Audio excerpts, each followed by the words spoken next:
Welcome back to Making Connections, the show where a guest and I take a deep dive into a newly released machine video by reacting to it, then overanalyzing it literally frame by frame. In this episode, we're taking a look at I Don't Actually Know Yet by the Invention 11, and joining us on the show today, we have the Invention 11. Welcome back to the show. That's right. Third, or actually fourth time's the charm. Been in a few episodes. This should be pretty exciting because I intentionally kept the theme of the video and the title of the video a secret. Although I would like to just quick for some context. I at least like to ask Lyle what you kind of expect out of this video, out of the very minimal amount of information I've told you so far. I'm curious as to what you expect. The only thing, and I don't actually know that this is true, but I think it's a screen link. Or Okay. sort of like I know it's not a full length machine. It might be like mini machines or something, like a compilation. All right. But that's it. That's Interesting. basically all I know. Yeah. So I've intentionally kept the actual title and theme and stuff like that a secret because it's very fun, and I thought. Well, and I know that it is not 11 Inventions. That's also all I know. Yeah. Yeah. So the video is scheduled to go out in like a minute. It's already out, I think. Or it's already out. 17. I just have to refresh the it should be. page, and I'll see it All right. appear on the Invention 11 YouTube channel. So, are you ready to start this epic reaction? Let's go. All right, I'm refreshing. Let's see what is going on. Oh, 11 Inventions Part 10. Billiard Ball trick? Yep. Wait, it is 11 Inventions. What? Did someone get bamboozled? Is it actually Billiard Ball tricks, or is it actually 11 Inventions, or is this like an April Fool's? It's not. It's real. It's not a meme title. It's actually 11 Inventions. Yeah. So okay. Yeah. So for some context, I've been working on this video since March 30th. So it's been 3 months. Around that time, I've been taking a bit of a. I had a bit of a demotivation break from machines for quite a long time. But I've been sort of getting into a better mindset as of late, and just one day randomly I was looking through my YouTube comments. It was like March 29th or so, and I saw the suggestion to do, there was like two people who suggested to do billiard ball tricks, and I was like, that's interesting. And then a thought kind of popped into my mind, because so for some context, in 2020 there were two, I would say, monumental machine videos that were uploaded that were themed around billiard ball tricks. Obviously, there's the 8-Ball Machine by yours truly, not me, Lyle, not me. And then Billiard Ball Tricks by Sergey Balakji. And I was thinking about the similarities, or more specifically, the differences between those two videos. I noticed that Gabe's video utilizes a lot of it's mostly very very fast paced, sort of snappy, and a lot of billiard ball chain tricks. He really delves into different ways to utilize billiard ball chains, whereas Lyle's machine, obviously, is a full-length machine, and there's a whole theme that is the reason why the tricks are this way, but all the tricks are sort of self-powered one-ball paths. And I thought both had an equal sort of wow factor to them for me, and I was like, what if I make a screen link and sort of intertwine these two things together? And I thought of a couple ideas, and I got going, and this is the result. Well, I'm caught off guard for sure, because I did not have. I don't know why I thought it wasn't 11 Inventions. Do you have any idea why that I assumed that? Because I thought at some point I know said it wasn't. It's because it was a bit of manipulation. So in many conversations we've had in the past, I've made sure to bring up the idea. Well, first of all, there's 2 main points. One, so the video that Lyle thought was going to come out basically was this mini machines one ball path video, which is actually still happening, and it was a video that I actually was working on last summer and will continue this summer. Okay, yeah, it was one ball. Yeah, one ball path mini machines basically. The theme is still not to be revealed yet, but that's basically that, and so that's still happening. But the thing I failed to explore, the thing I made sure to mention, was the notion that I'm working on that video, and I am going to start working on 11 Inventions soon. That was sort of the thing I was pressing very, very hard, was this idea that, I'm going to start 11 Inventions after Domino World. I finally thought of some ideas. In reality, I started in late March, and I've been going every single day. So, yeah. Okay, so it wasn't me making assumptions. It was just you lying to No. me. Yeah, it was blatant lie. Cool. Okay. Yeah. Well. And also, I should mention, the one person I did tell was Sir Gabelat G, or Gabe. I have kind of kept up with him through this process. I haven't spoiled to him any of the tricks, but I have kept in touch with him. I initially reached out to him to ask if I could do this as a video idea initially, which he's very. I mean, he's the one who suggested the comment. Spoiler alert. You did not think that I deserved to be asked for permission. You were just like, haha, he'll be fine with it. For the record, I am. Oh yeah. I mean, I it was mostly because it's obviously like a screen link, and it's also this for some fun facts. I guess we're not into fun facts yet, but this video is 1 second shorter than Billiard Ball Tricks by Gabe. Like, it's literally like the same video length and like almost pretty much the same amount of clips. I don't remember. It's like around 10, so it's similar. Okay. Mine is 10. Mine is basically 10 tricks with billiard balls too. Yeah. So it's like. Mm-hmm.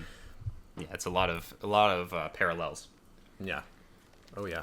Although the one thing that I have been telling the truth about is this idea that I have kind of been going through a bit of an evolution of my style, which we will still get into and talk about. So there was elements of truth that I was putting in. It was really just the video that was the lie. Cool. Well, I'm very excited about this. We have a bit of a delayed intro or reaction because we wanted to talk about sort of my expectations and some of your preemptive thoughts. But for anyone who doesn't know how this show works, I obviously have not yet seen this video, if that wasn't perfectly clear by the reaction to its existence.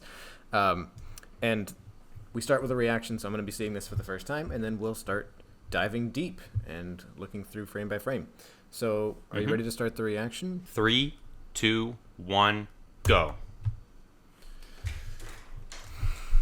Oh, I'm just bracing myself. I'm trying not to look too much at the slides because I don't want to be spoiled too much. Yeah. Very similar intro. I like it. I like the straws too. Alright, starting simple. Let's see what's going on. Ooh, I love the walking emotion there. Huh.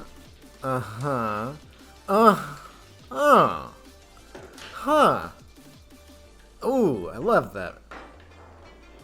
What? No! Oh my god. Dude, no, what? How?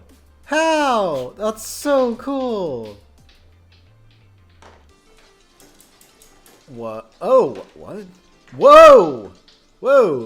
Okay, I have no idea how that worked. Nice spice up. Oh yeah, you know. Oh, I love the spice up there. Very cool. Oh, this one looks. Oh, no way! Oh, wow. What? This is crazy. What? Oh my god. Oh, wow. Whoa, okay. Nice mini golf tribute there. What on earth? Is this resetting launchers? No! Oh my god! No way! What? Oh my god!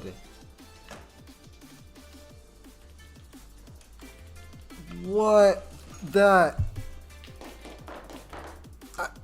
Oh my Jesus! Oh my god!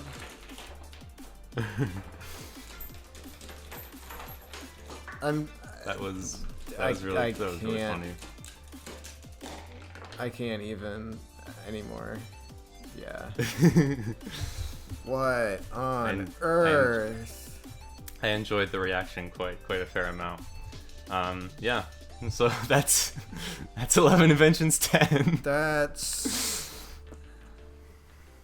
Oh my god. Okay. Well, guess I'm retiring.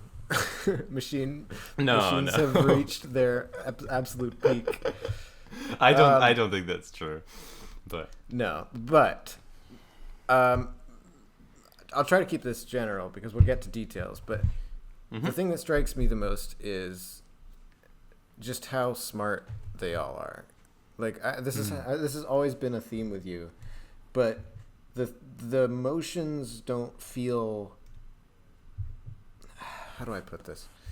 I see a lot of machines where it kind of just feels like a lot of putting tracks on stuff, and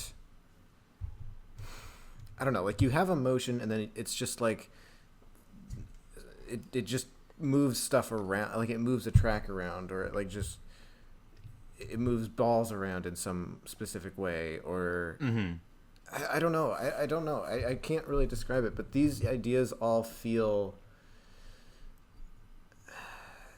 just So this is definitely something that I had in mind. I'm going to struggle with this episode. I'm going to struggle because I can't really put my finger on.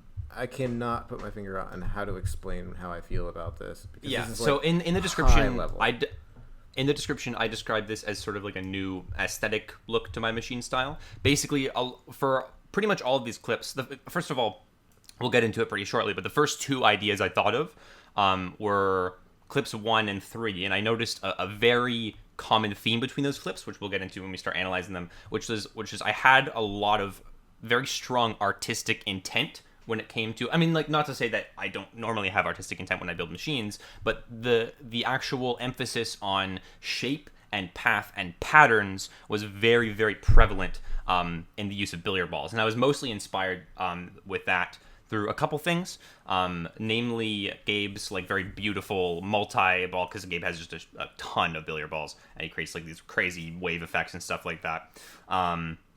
And also this idea of doing these sort of repetition one ball path things that have a very specific look to them. But we'll get into that. But yeah, there was a lot of intentional artistic intent that I put into a lot of these clips. Starting from the beginning, I like the tribute to, Gabe's start from Billiard Ball Tricks, Sir Gabelot version. Yep. Obviously intentional. Yep.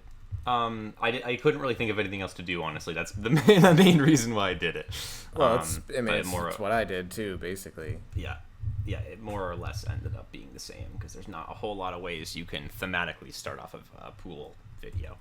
Yeah. But yeah. And also in this clip, you can see the Invention 11 sticker on the left, as well as my new straws on the right, which I use in various clips throughout the video, which is cool. Yeah. I really like the look of the blue straws. Mm-hmm. Same. It's weird because I had those straws for a long time. I just never grabbed them and used them for a machine. Like, they were never in my machine supply, is what I mean. Like, they were upstairs in the kitchen for a long time. But yeah. All right. I think we've got so much more to talk about. We won't spend more time on the first clip, but it's pretty and it does the job well. Mm-hmm. Let's go to the first trick. I always love the first trick. Because it's never all about complexity. It's always about a cool motion or a satisfying motion. And this is one of my personal favorites, honestly, from everything I created. So also fun fact, this is the first clip I created. I don't know if this is the first time in 11 Inventions history where the first clip I make is the first trick in the video, but that's the case for this year. And this was one of the tricks that inspired me to actually start making the video. Because it's pretty cool. I just like the relationship between the upside down and right side up tracks, and that's kind of what drove me to make it. You're upside down. Oh, just like the U-shapes. I mean, just different faces. It's like they're just like macaroni noodle shaped tracks, but I just kind of put together in my head when I was conceptualizing this idea. It was just sort of those. I was thinking of ways of doing interesting like tricks, and I sort of just visualized that noodle shape, and I was like, oh wait, that shape connects at 2 points, and then it just kind of formulated from there. Mm-hmm. Oh, also the original. This just came to my mind. I forgot about this for a while. The original plan for this trick was to do more than 2 iterations. I think it was going to do 3 iterations, so it was basically going to do the trick one more time.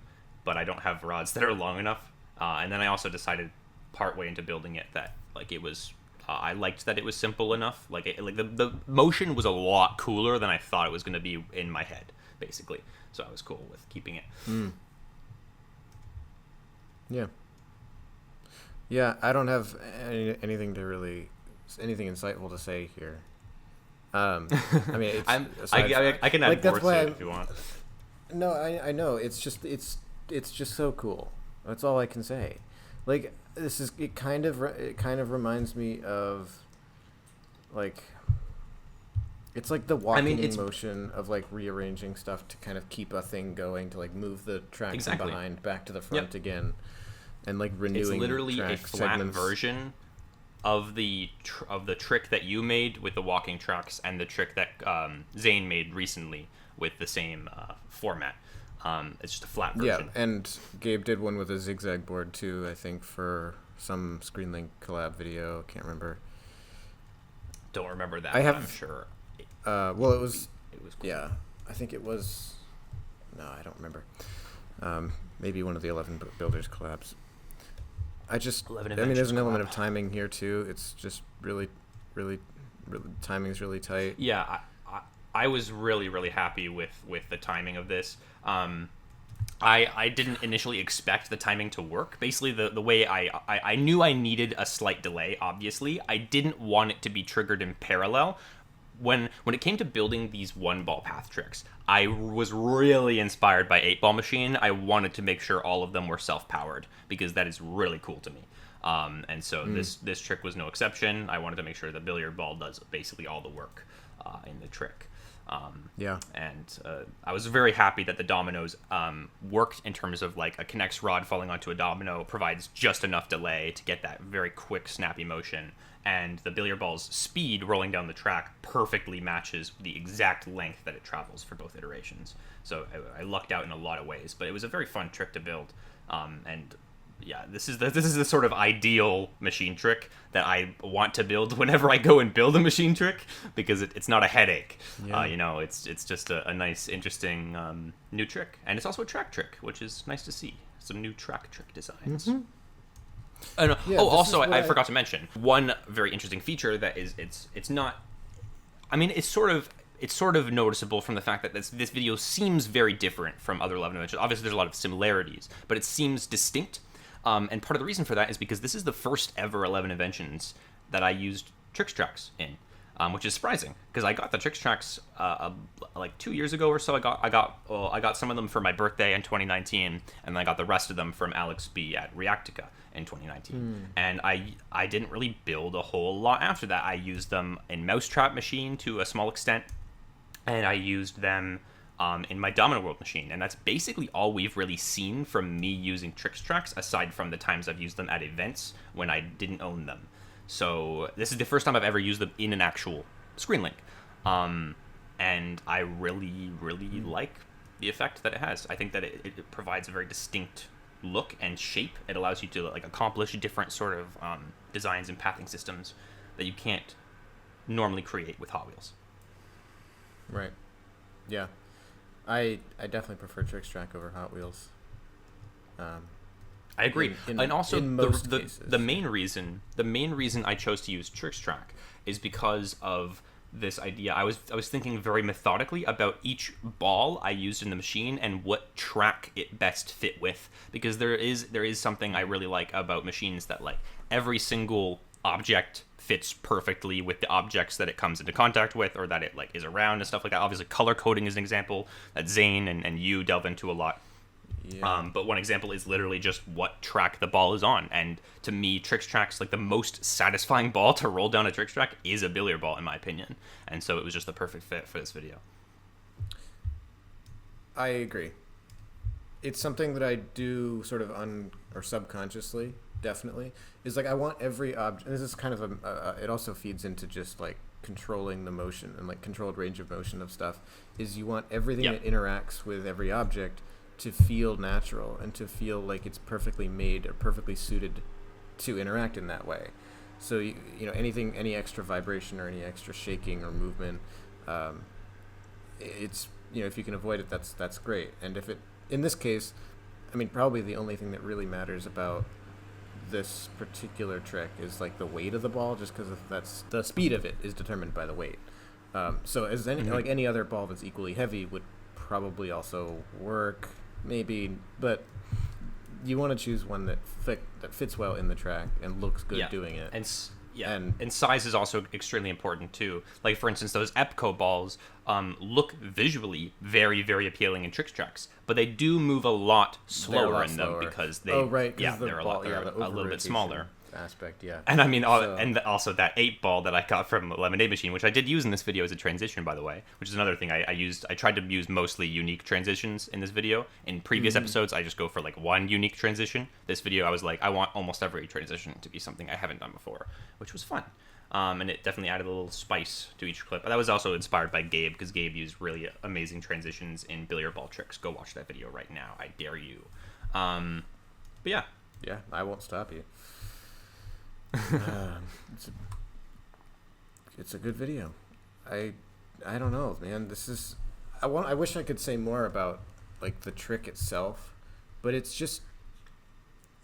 guess we'll really, there are probably better examples later on in this video of this phenomenon, but it's the perfect example of something where I look at it and I just go, why didn't I think of that? Because it's so, I mean, I don't know. I said maybe it when I built it too. Well, maybe I did think of it, and then I just thought like that wouldn't look as cool, or that wouldn't look that cool. Genuinely though, even if you did, I wouldn't blame you, because I almost I had the same sort of thought in my head. I thought it was going to be interesting, but I did not think it was going to have nearly the impact that it does, because that really just came from like actually testing and making the timings and everything perfect, which is not something that's very easy to visualize in just like idea form. Yeah. This is definitely a new format that we're seeing kind of show up in machines a little more, is this sort of, how do I phrase it? Like the walking mechanism of like reusing something with the same object and like just moving it to a further on position to catch it later. Like we've seen it a couple of times now. It's sort of, yeah. This is interesting because it's sliding. Instead of like, it doesn't pick it up and flip it over or move it. It slides it, which is a cool way of doing it. I don't think we've seen I don't think we've seen that particular motion of like the walking whatevers be done with sliding before, because it's the only way you could do it is with like little macaroni loops like this. Exactly. Yeah, they just fit perfectly for the trick. So I'm very thankful once again for those metal rods. Lila's a saint. But yeah. So another thing, like in terms of the walking tricks, the reason why I like these types of tricks so much is once again this notion of like sort of artistic intent. This clip has a very like clear and defined shape, a very like clear and defined and interesting path that you can visually see is not completed and will be completed, because there's only one track on the screen, and that's the only track that could possibly, or that's the only ball that could possibly reach the end of the track. And so there's that sort of element to it. Yeah, and because of the self-powered aspect that you mentioned, you're not watching anything else. You have no choice but to watch the ball the whole time. So you're not distracted. That's another super important thing. That's another thing that's another thing that 8-Ball Machine like really made me impressed with, was the idea that like it's very easy to focus on the pathing of a trick and the sequence of a trick when the connections are interwoven into the actual main path instead of on the side or linear. Obviously there's examples where you have to do linear pathing, and that could be great, that could be fine, it can look interesting, but in the context of a one ball path, it's always really cool. And when there is linear pathing, I always try to make it so that there's at least a stop, and then it splits off, and then it resumes, rather than having everything happen all at once.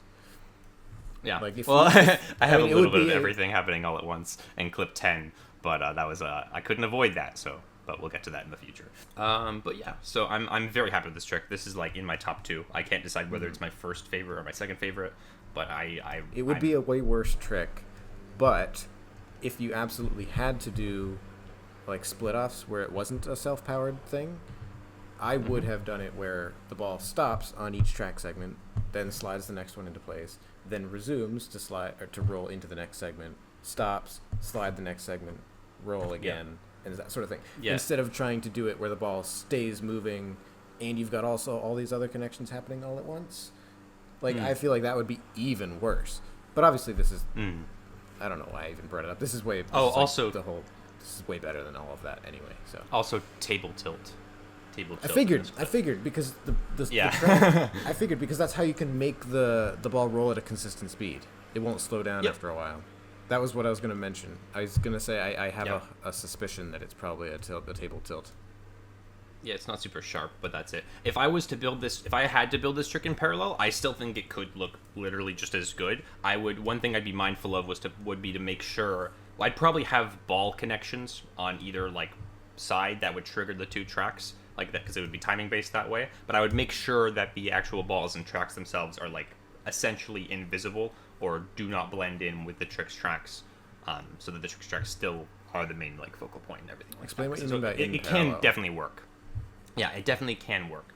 Parallel is just when you have, it's anything where you have multiple things going off at once, like timing tricks. All timing tricks are parallel.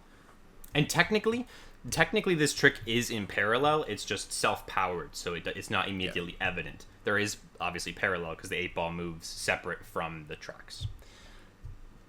Yeah.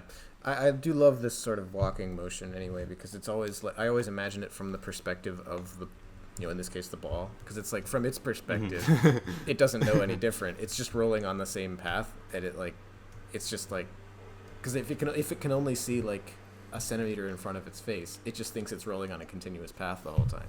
I don't know, I just like to imagine myself as the ball and just being like having no clue what's going on around me. It feels just like this sentient object that just like goes about its own business and doesn't really recognize or know anything about what's going on around it. It's really cool because it's like you're giving this object a ride and it doesn't even know what's going on. I don't know. Oh, wow. It's cool. That's funny. Yeah, I mean, like the main enjoyment factor that I get out of it, besides like the timing, is literally just like the design of the path itself.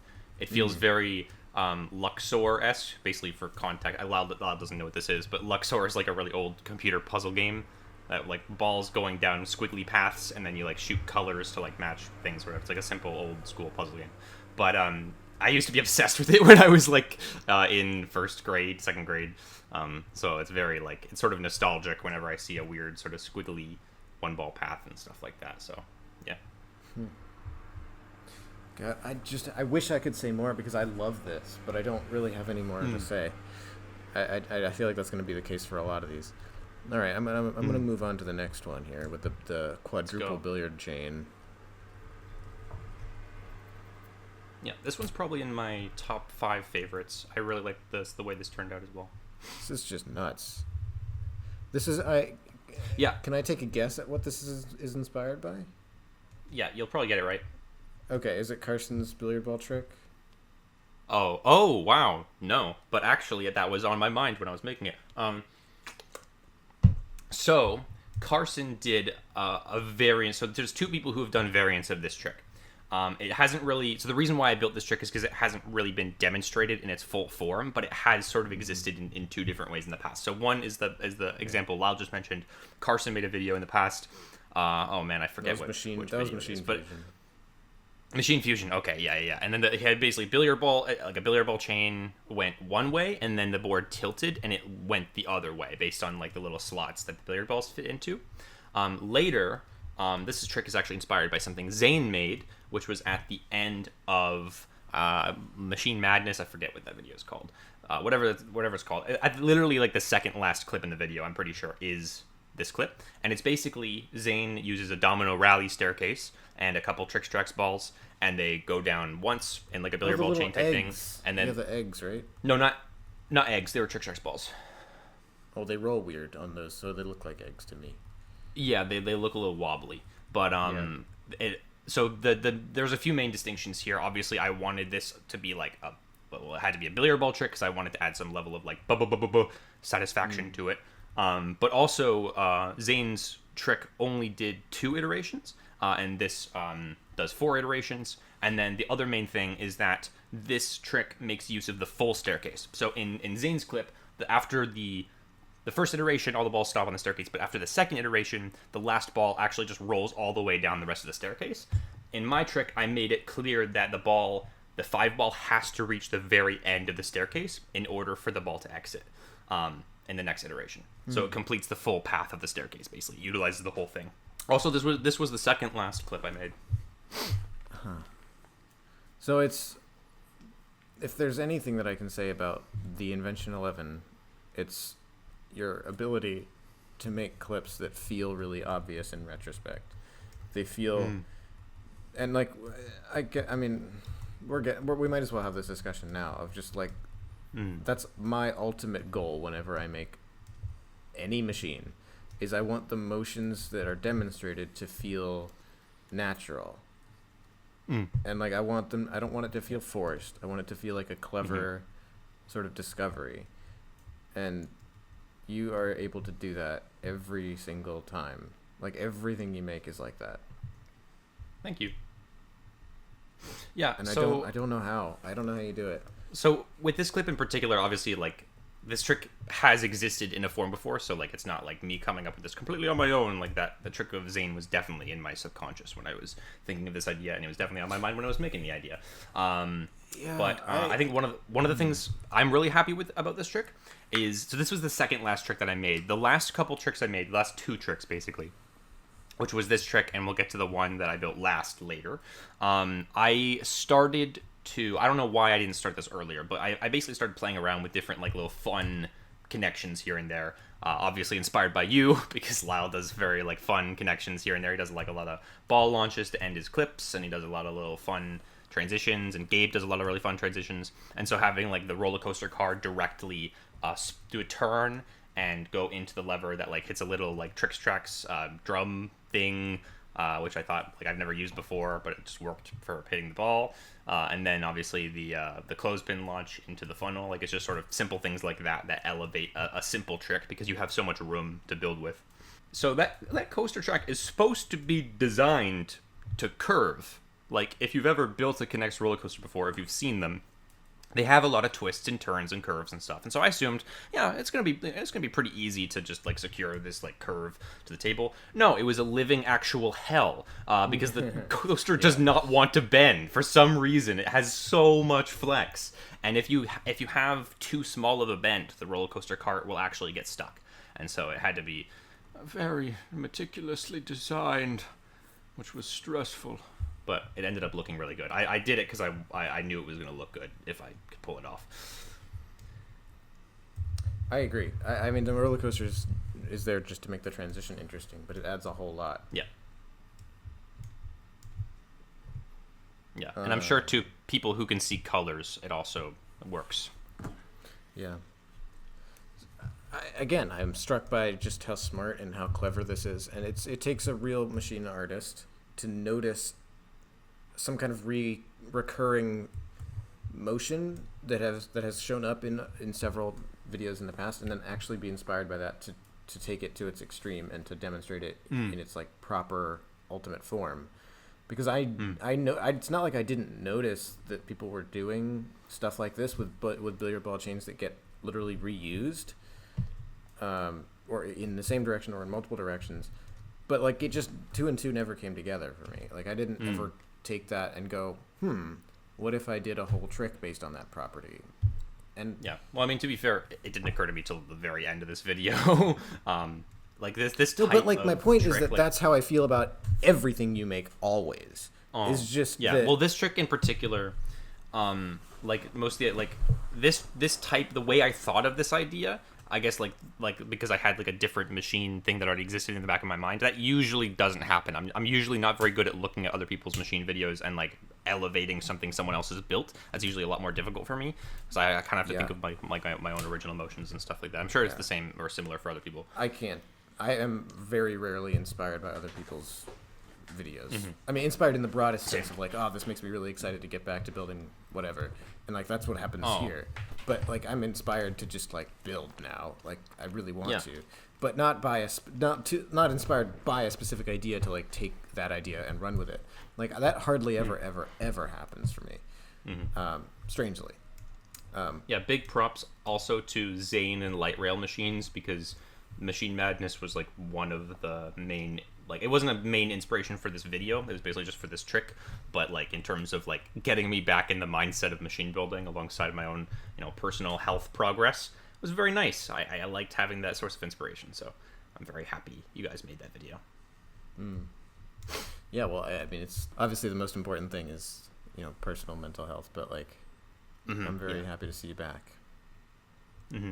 Yeah, I'm glad to be back. It's definitely, it feels nice to create something, to devote myself creatively to a new project, because I haven't, you know, this is the first screen link I've made in 2 years.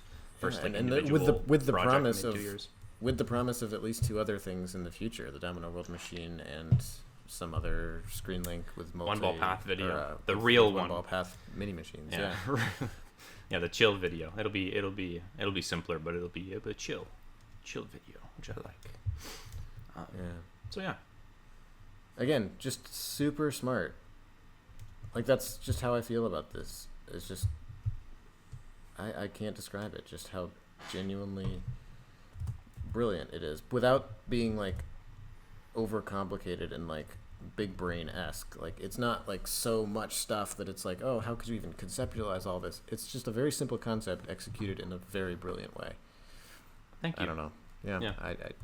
I feel like I say this all the time. I'm just in awe. I'm just in awe of everything. Well, I'm really happy about that, honestly. I wasn't, because the one thing I was really worried about coming into this video was I was really happy with your reaction and everything like that. One thing I was worried about was because it is like it's a departure from 11 Inventions in a sense that I didn't personally feel like a lot of my clips, at least until I made like clip 10 or clip 7, and we'll get into those later. But like most of the tricks in this video, to me, don't really have as much of like the blatant crazy wow factor, and more are just like really satisfying or interesting or whatever. See, that's, I don't know, maybe I was that's worried just about people's me. reactions to that.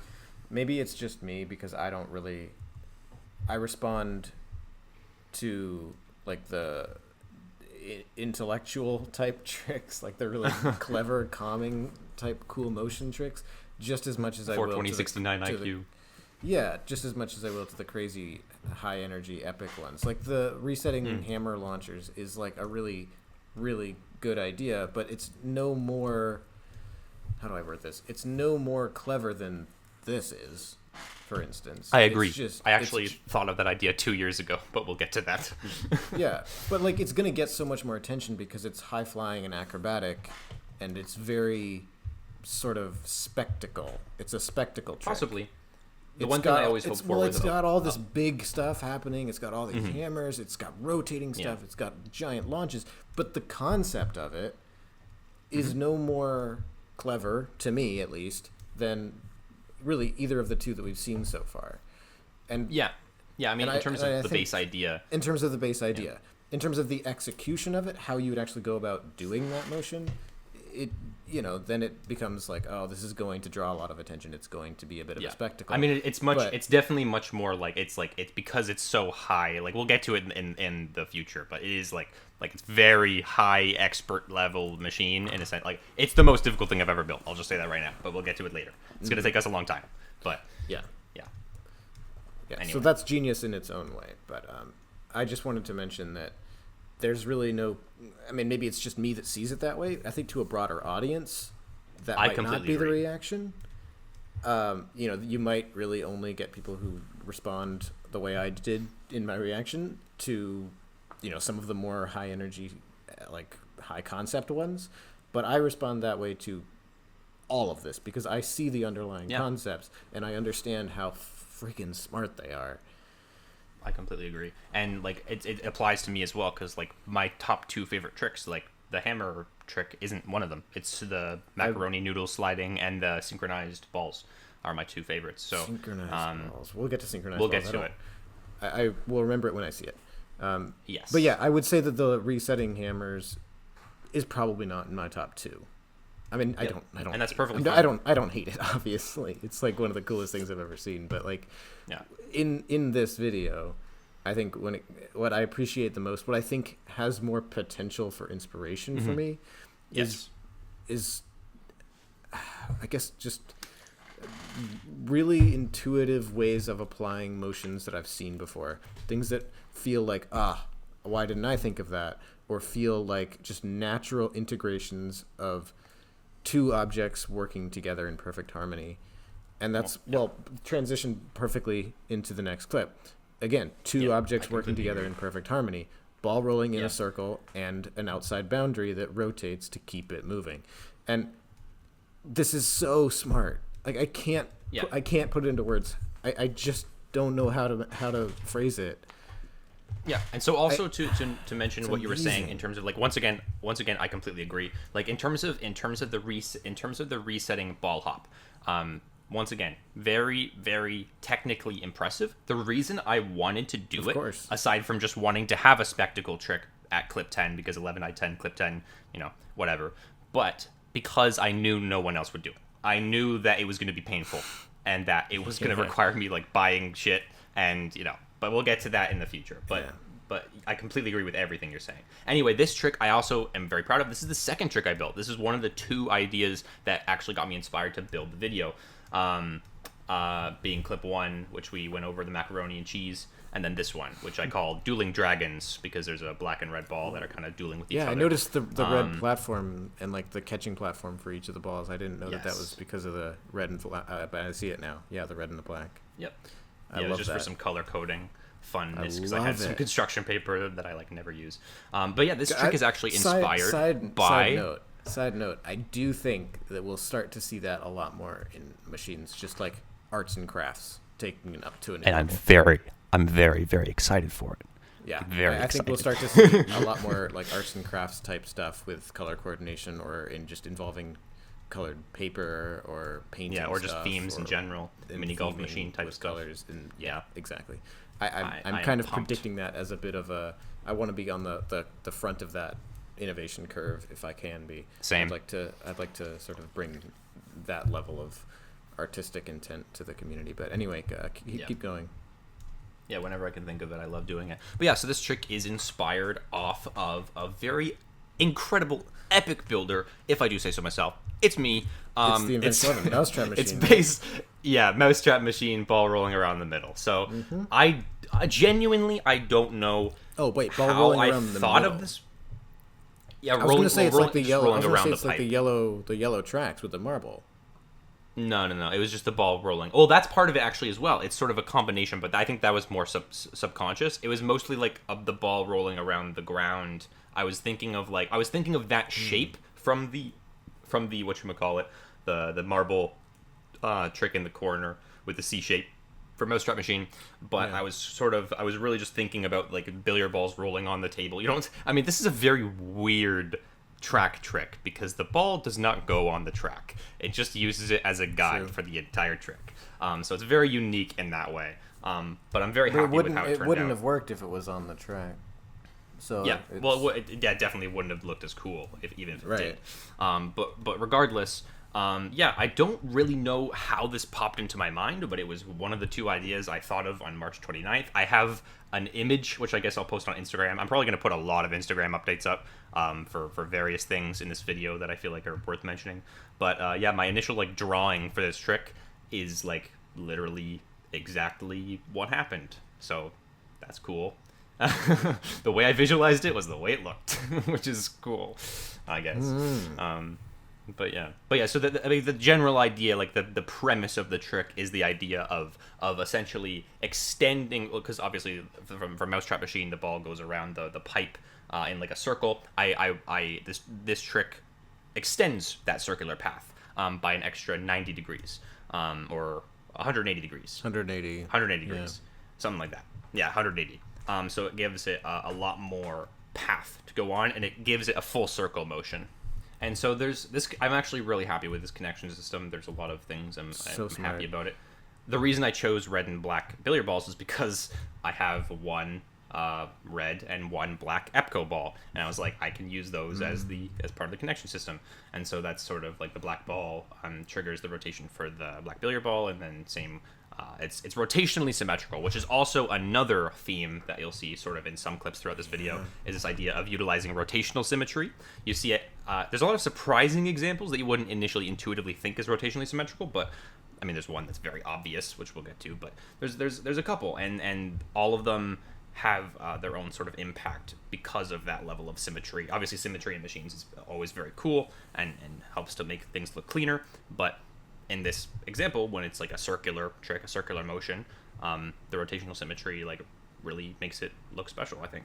Something to and I guess we can get into the connections as well with this trick because they're a little more complicated than before. Yeah, I feel like this is an episode where I'm not drawing that much attention to like, then this lever goes down and hits this domino, which releases this lever. Well, and so I on mean, and so forth. I still want to an extent. I still want to. If there's something you want to mention, I'll leave it up to you to mention it, but I probably won't because So, I think there's just too much to mention that's just broad conceptual stuff. I mean, that's cool. We can take as long as we want. Yeah. But basically, the connection systems for this trick, once again, the connections themselves are rotationally symmetrical, which is cool. But this is basically like a weird sort of leap day lever, is what I call multiple levers working in harmony with each other to accomplish a specific task in the machine. And this is like triple lever setups. And so the 90-degree lever triggers the actual lever that's acting as a latch that's holding the spinning track in place. The spinning track is actually rotating on fishing line, which I use, I think, maybe once more in this machine. I use that intentionally so that it didn't block the view of the actual motion of the trick. Interesting. It's not something I would have done, but smart. The third lever is only there. This is something that's very, very perfectionistic. It's there to reset the stopper for the actual rotation thing itself. I mentioned this little blue end cap. But the interesting thing is that the second one has that as well. It also resets for no reason. Yeah.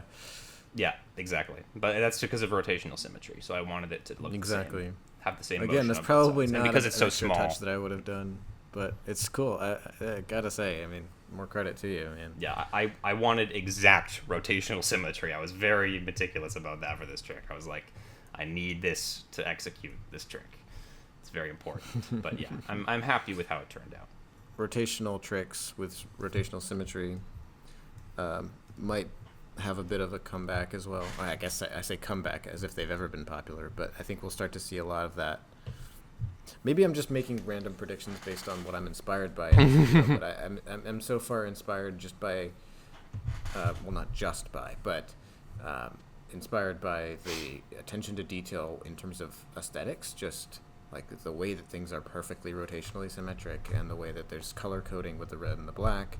And then I'm inspired also by just the idea of, I don't know, taking ideas that have been done as like lesser parts of machines, not like main ideas, but like little connection elements, and then kind of blowing those up to full scale and taking them to their logical conclusion.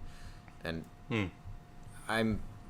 when we think about getting inspired by machines, we often think about getting inspired by full tricks that people have made. But I think a lot of the time, the biggest and most promising inspiration can come from the overlooked parts of machines, the things that people maybe didn't put, the most amount of effort into drawing attention to.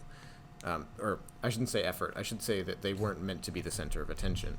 Little connection elements or little systems of levers, or in this case, just a something in the peripheral. Exactly. Vision of the viewer, in this case, it was just a connection to get a ball from point A to point B by doing a little loop thing, or a little loop, like figure eight sort of weaving system. And yeah, I mean, that's where you're going to find a lot of inspiration as well, because those tricks aren't already taken to the extreme. Like main idea tricks are already at a point where they deserve to be centers of attention. That's the whole point.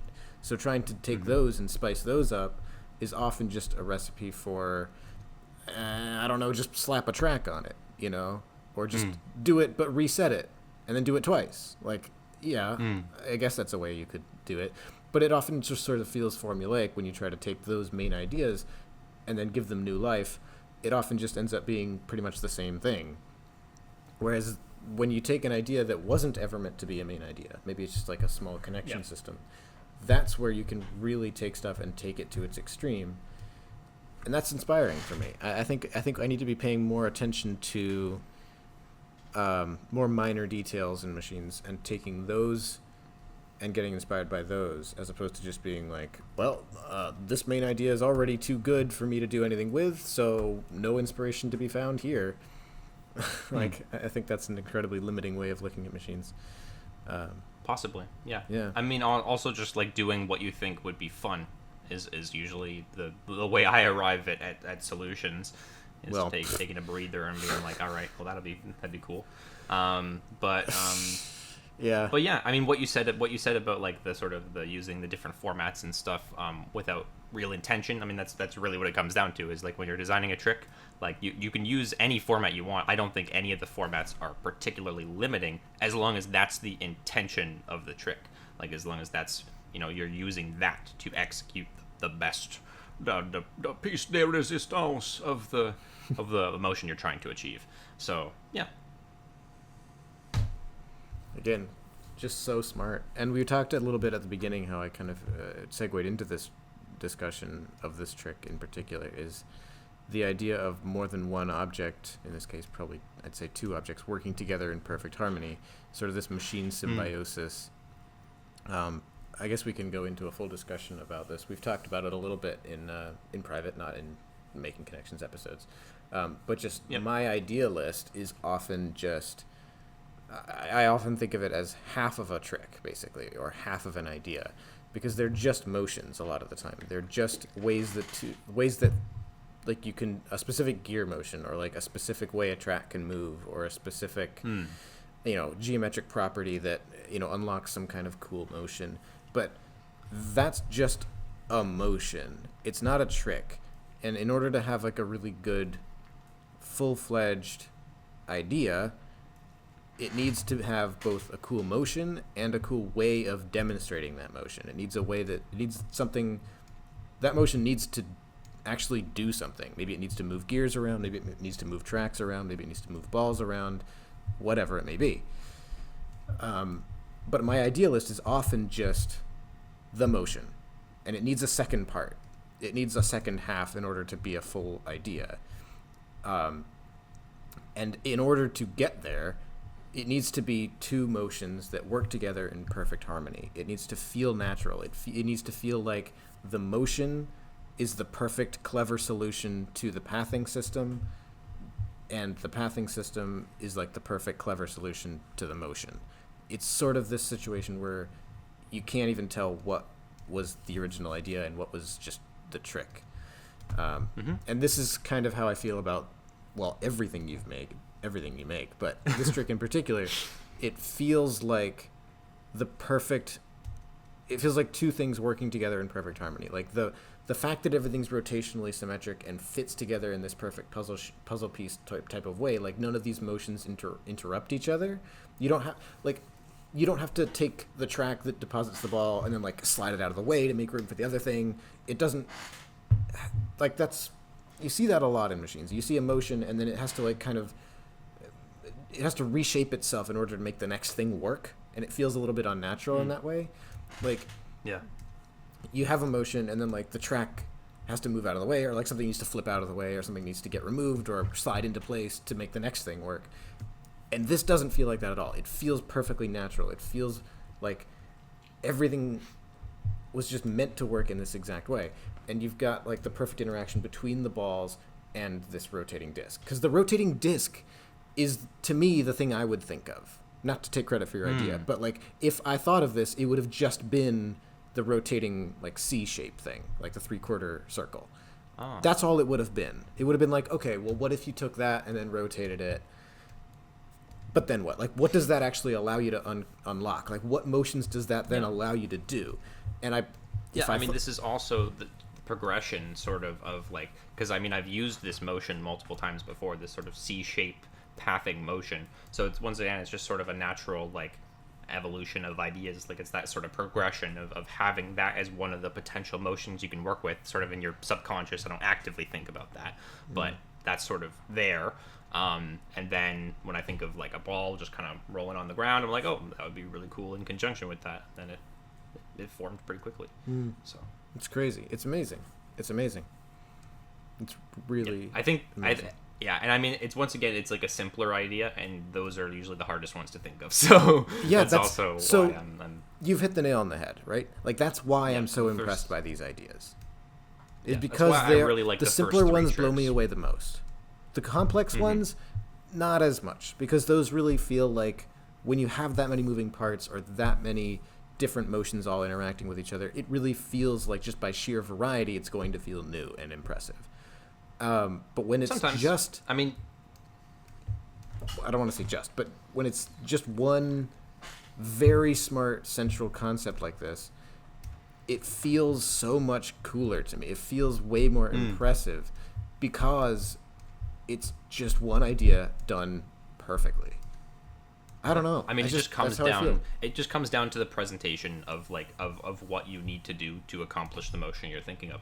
I don't necessarily 100% agree that the simpler ones always impress me the most. Like for instance, my favorite trick from 1199 currently that I built is the resetting unwinding ball. It used to be my second favorite, and now it's my favorite again. And that's like there's a level of technically impressive, but there's also a level of like very visually intentional and visually impressive, especially with the sort of like intentional, very fast wrapping around the rod or whatever. So That's complex true, tricks definitely can have very, very strong like intention with motion and all sorts of stuff like Well, that. I It should really just clarify comes down what to I mean. I should clarify what I mean. I don't how much mean, complexity you need. I don't mean when I say like the simpler tricks are often the most impressive. I mean simple in concept. I don't mean simple in execution or how much technical knowledge or technical ability it takes or how technically complex it is. I'm talking about simple in concept because that one is unwinding ball, resets, does it again. But compare that to something that's like way more chaotic. Oh, and yeah, way yeah. more I like completely agree. I way agree more with what like you're getting at. sort Like, of for all over instance, the place in terms of like things that don't really feel like they mesh together. Like you've got a lot of flipping tracks and like yeah, just I'll, balls I'll with different reference pathing I'll and, like, reference a trick. yeah. I'll reference a trick that I've made in the past that I'm not proud of. From 11i6, the gear piston trick. That's basically a very good example of that. Is there's a little bit Yeah. of intentional motion with the balls pouring down, but aside from that, a lot of it is just sort of like there's not really a bookend to the trick. It doesn't really feel intentional at the very end. It Yeah. kind of just feels like, okay, well, you're using the ball again. Okay, I guess. Yeah, it's to leaving the me, trick when now. I think of that trick, I don't think of anything to do with gears at all. But I think exactly of the, because the actual concept of the trick isn't really simple. There isn't a definitive concept. There's like Right. multiple things kind of happening. But for instance, like with I don't know, and that's like what I even, mean. Like, and that's what I mean by simple. the base concepts concept. inspired The base me the concept most. of every single trick in this video is very simple. I mean, Yes. some of them you might not initially think, but like when you see them, like I'll just tell you what my initial idea was, and that it starts off very simple. Yeah, because when you most of the distill time. what the actual thing is that you're trying to demonstrate, it should be, in my opinion, especially for screen link clips, a very easy to grasp thing. Now, if it requires a lot of technical like complexity to achieve that, that's totally fine. That can still be impressive as long as it's done tastefully and not like overwhelmingly. But there's nothing bad about technical complexity. There's nothing bad about compactness or a lot of moving parts, as long as the central conceit of it remains easy to grasp and understandable. And that's what you do so masterfully. That is what I mean by simple concepts, or simple tricks is not the right way to phrase it, but simple concepts being the most impressive to me. Because I think Yes. when it really comes down to it, all of the tricks, like you said, in this video are simple concepts, but sometimes they require technical complexity to achieve those. Yeah, I mean sometimes those simple concepts can literally seem impossible. Like I mean, like for instance, like having a right. machine that flips gravity, that's a simple concept, but it's impossible. So you can kind of see like a simple concept isn't always feasible or achievable. And that's also what makes coming up with simple concepts so difficult, is like it's hard to think of ones that are like not only have that visual intention but are also like feasible with your like level of skill and willingness to put work into the machine trick. Like it can get a little heated, but yeah. Yeah, I mean this is kind of it's literally not to distill everything just to like a numbers game, but like if you think of simple ideas as like 2-digit numbers and like really complex ideas as like 8-digit numbers, like if you ask someone to think of a 2-digit number, you're gonna have a higher chance of guessing it right if it's only 2 digits as opposed to 8. And that's sort of the same thing I feel with simple ideas. Is like what you've managed to do in this video is demonstrate 11 2-digit numbers that no one has ever heard of before. Right? Exactly. I think that's what it comes down to, is the actual, and that's always been my thing basically ever since 11i, I don't know, 4 or whatever, is like I want that 2-digit number, in this case, the like main focal point of the motion. That's what needs to be in the foreground. That's what people need to remember. It needs to be distinct and have like something, something interesting about it, which I mean, that just comes as a byproduct of, well, what interesting thing do I want to see exist? So, yeah. But the more complex your idea gets, the more moving parts it has, the more elements, the more it loses focus on what the central point of it all is. And then it just kind of becomes like this 8-digit number that's like... Or the more difficult it comes to keep it a 2-digit number, I should say. Well, exactly. It becomes way harder for people to understand what that central motion that you had in mind was, and it just kind of becomes this 8-digit number where it's like, okay, I'm not all that impressed that you told me an 8-digit number that no one has heard of before. Like there's just a lot more room for that. It's kind of a limiting which is also metaphor, but it's also why you are also a lifesaver in terms of inspiring me with the self-powered connections, because those are a lifesaver in terms of making those complex tricks stay at 2-digit number in this case. So yeah, and that's all credit I have to you Joseph. to thank for that. That's all credit to Joseph. I mean, Joseph as well.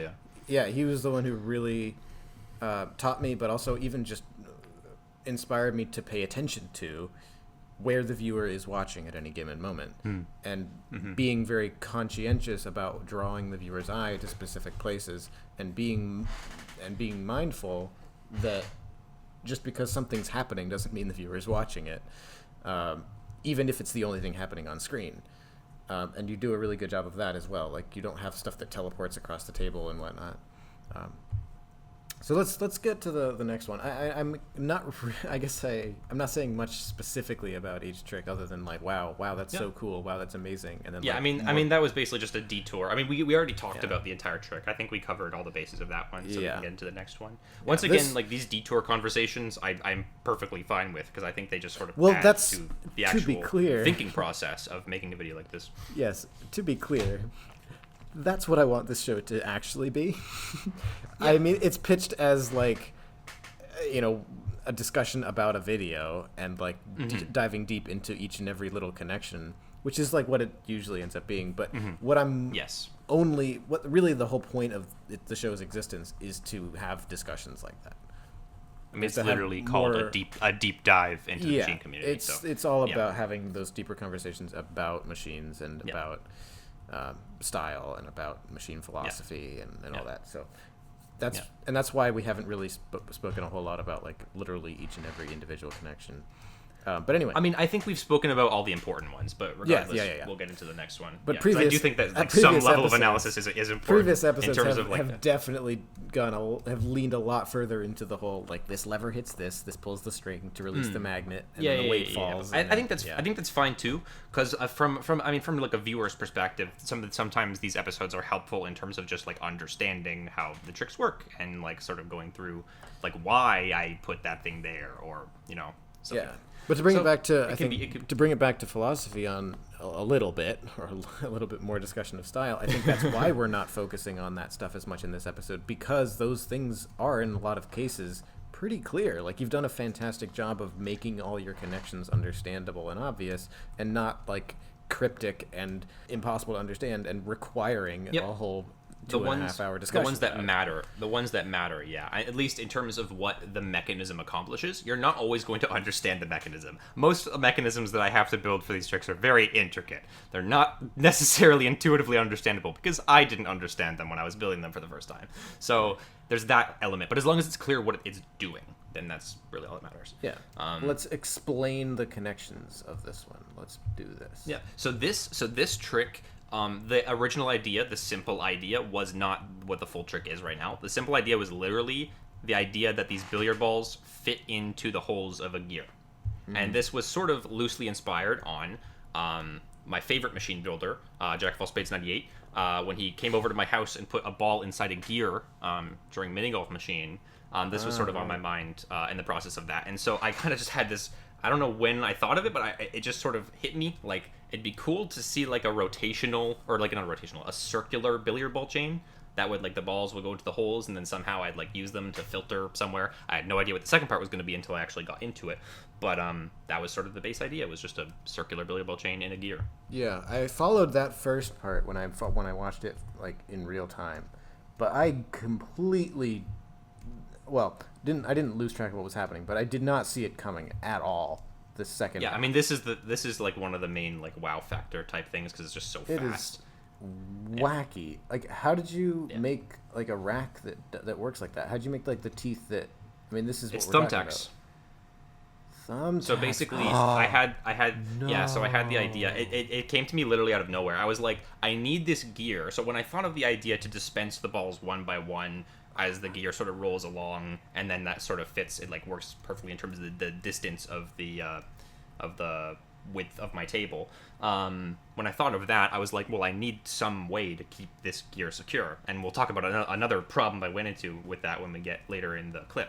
But my, idea that I don't remember how I thought of it, but thumbtacks came to my mind, and I was like, oh my god, that probably would work. And it did. Although not great, but enough.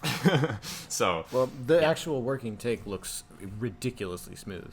So, I mean, maybe it didn't work great in certain failed attempts, but in this take, it looks amazing.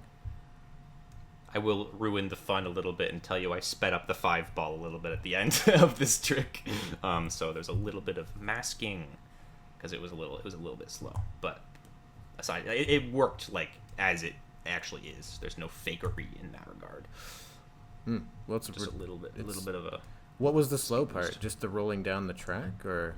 The 5 ball rolled too slowly to intuitively recognize like the full impact of the wave pattern. I really wanted that wave pattern to be the main impact as the gear rotates. Well, was it slow sort of exiting the gear, or it was just down the track, it was just a little slow exiting the gear, so it went a little slower down the track than the other balls. Wow. I mean, I'm going through frame by frame, and I'm not seeing any editing artifacts. I took my sweet time trying to. So one way you can tell is the ball has no shadow on the ground. The shadow's gone. And also the frame rate is different from the other balls.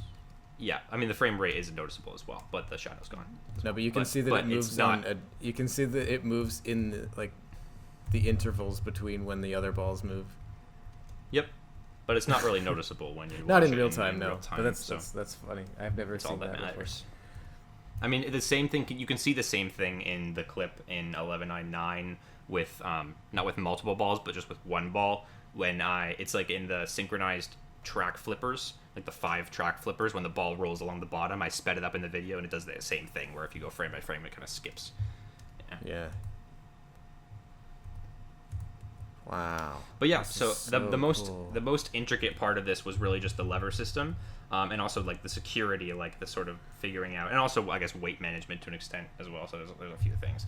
Yeah, but, I noticed that shock absorber. Once again, another Leap Day lever setup. The shock absorber acts as not only a shock absorber to prevent the 3 ball from launching out, but also to trigger the actual next step. So it's useful in 2 ways. It doesn't just have to be a random lever there that people don't understand. It triggers the next connection as well, which leads into a Leap Day lever, which just releases the actual thing, which is already being pulled by a very heavy weight.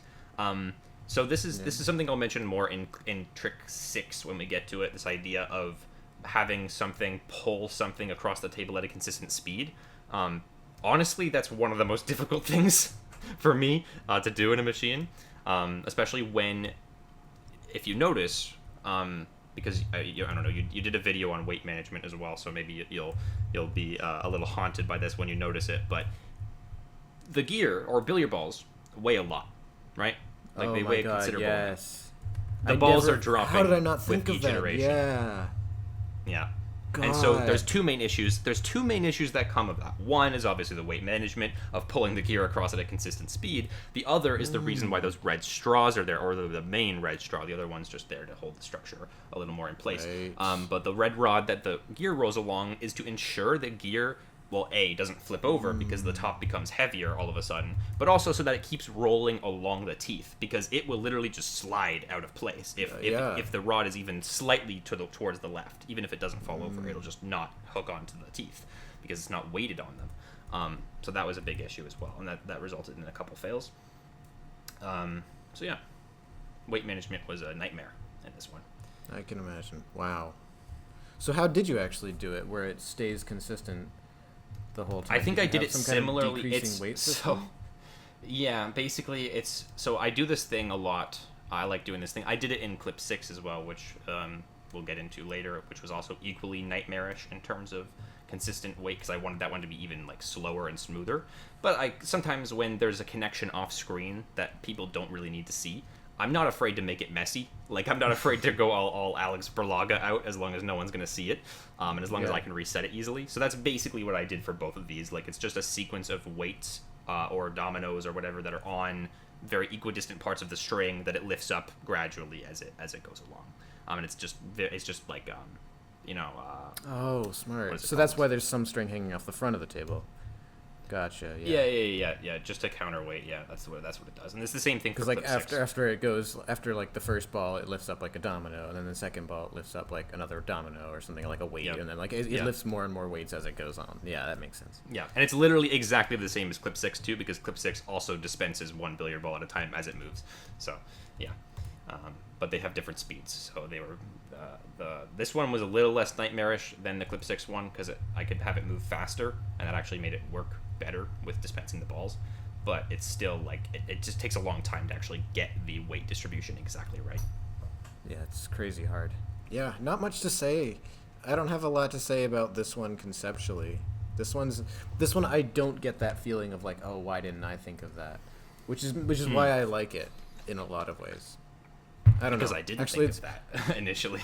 Well, it doesn't make me feel like frustrated and like I'm dumb and bad. You know what I mean? Like when I see something and I go, oh, I should have thought of that. It makes me just like. None of these clips should make you feel dumb. I mean, a lot of these clips only exist because of you. So there's that. I'm talking like emotional. My emotional reaction is like, oh, I feel so dumb. Why didn't I think of that? My intellectual reaction is like, obviously I understand, like, you're just a really good machine builder, and I shouldn't just sort of that. Like, I know that reaction, it's but my I mean, gut like reaction. like sort of like actually in reality, like obviously the ideas people think of are not really in anyone's control. It's just sort of like people are going to think of different ideas because people have different minds that think of different things, and so there's just that. Yeah. Anyway, like I was getting at, the gear, the one other thing that was really difficult about this clip was securing the gear in place initially, having it be super, super secure, because you notice there's billiard balls on top of it, and that has to be like, the gear has to stay perfectly still in order for the billiard balls to not shake and fall off of their little holders. And so it's really just like locked into place. There's little tiny black connects pieces on the edges that lock it in place from the left, and then there's like a little blue, I think it's blue, straight connector, mini like micro connects connector that's holding one of the spokes in place from the right, and then it's obviously being held up from the bottom by something that's not very secure. But there's a little glue dab on the bottom one to add friction to make sure it doesn't slip out. Wow. Where's this blue connector? So the blue, I don't know if it's blue, it might be purple. It's the straight micro connects connector that's attached to one of the spokes of the gear on the right, or to the teeth, I mean. I missed that, yeah. I see it now. Individual tooth of gear. Yeah. Wow. Yeah, that's all it really needs, because it's really jammed in there. And then, of course, because the billiard balls are so heavy, like it can, it's not going to stay jammed once it is weighted.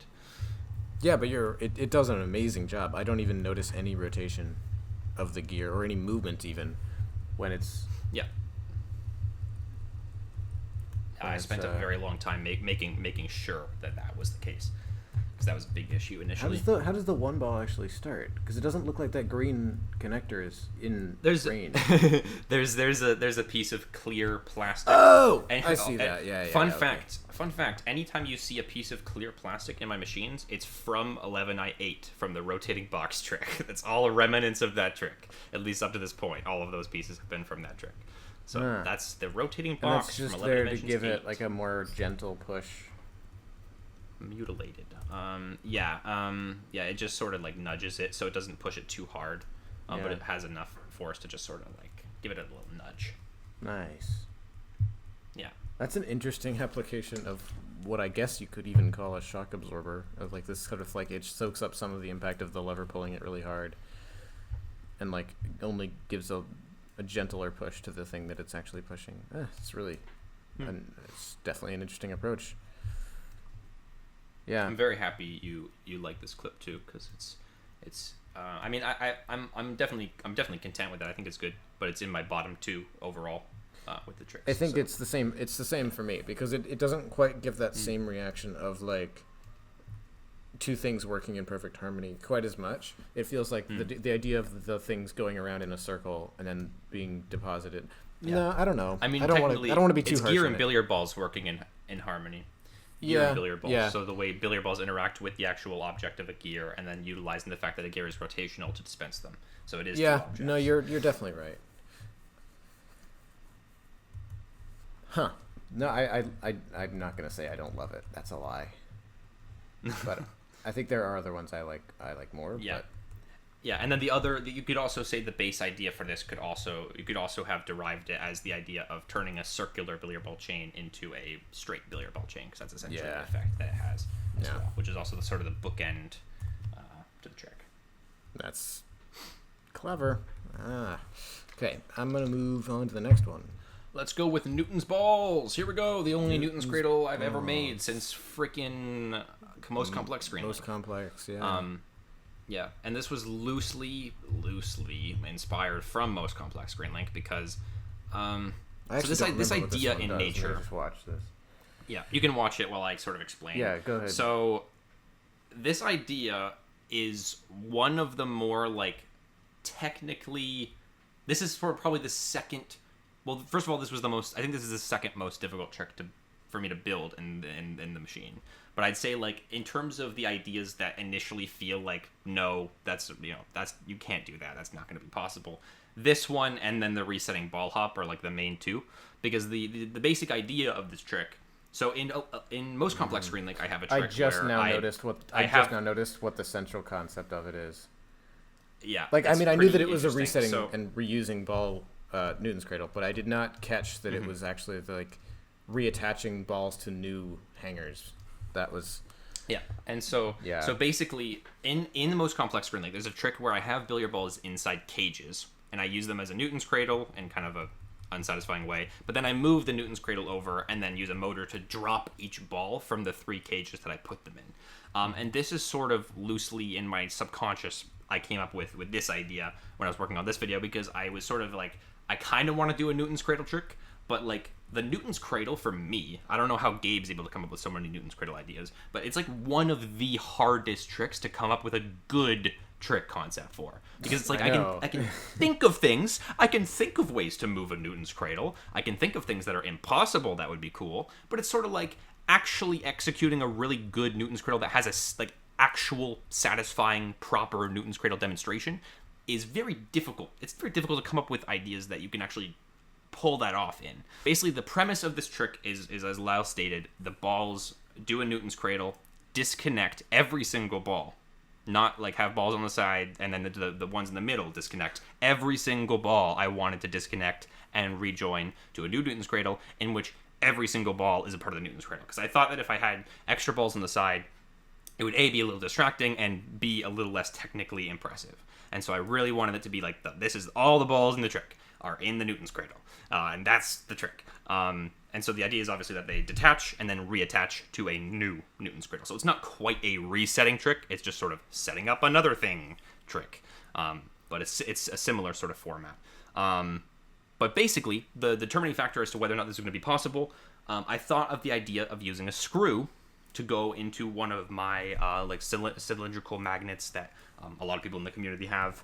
And I basically went on a hunt in my dad's like screw boxes and stuff like that with a bunch of random pieces. None of it was sorted, and so I went through, sorted every single tiny screw I could find, and thank fucking God that I was able to find. I actually found 6 of one that literally always fit, not just like perfectly into the magnet, but straight. Like it was always parallel, or yeah, I guess parallel to the magnet, which was crucial because that is what allows the trick to essentially be possible, because the balls have to be the same distance apart every single time. Yeah. Wow. Jesus.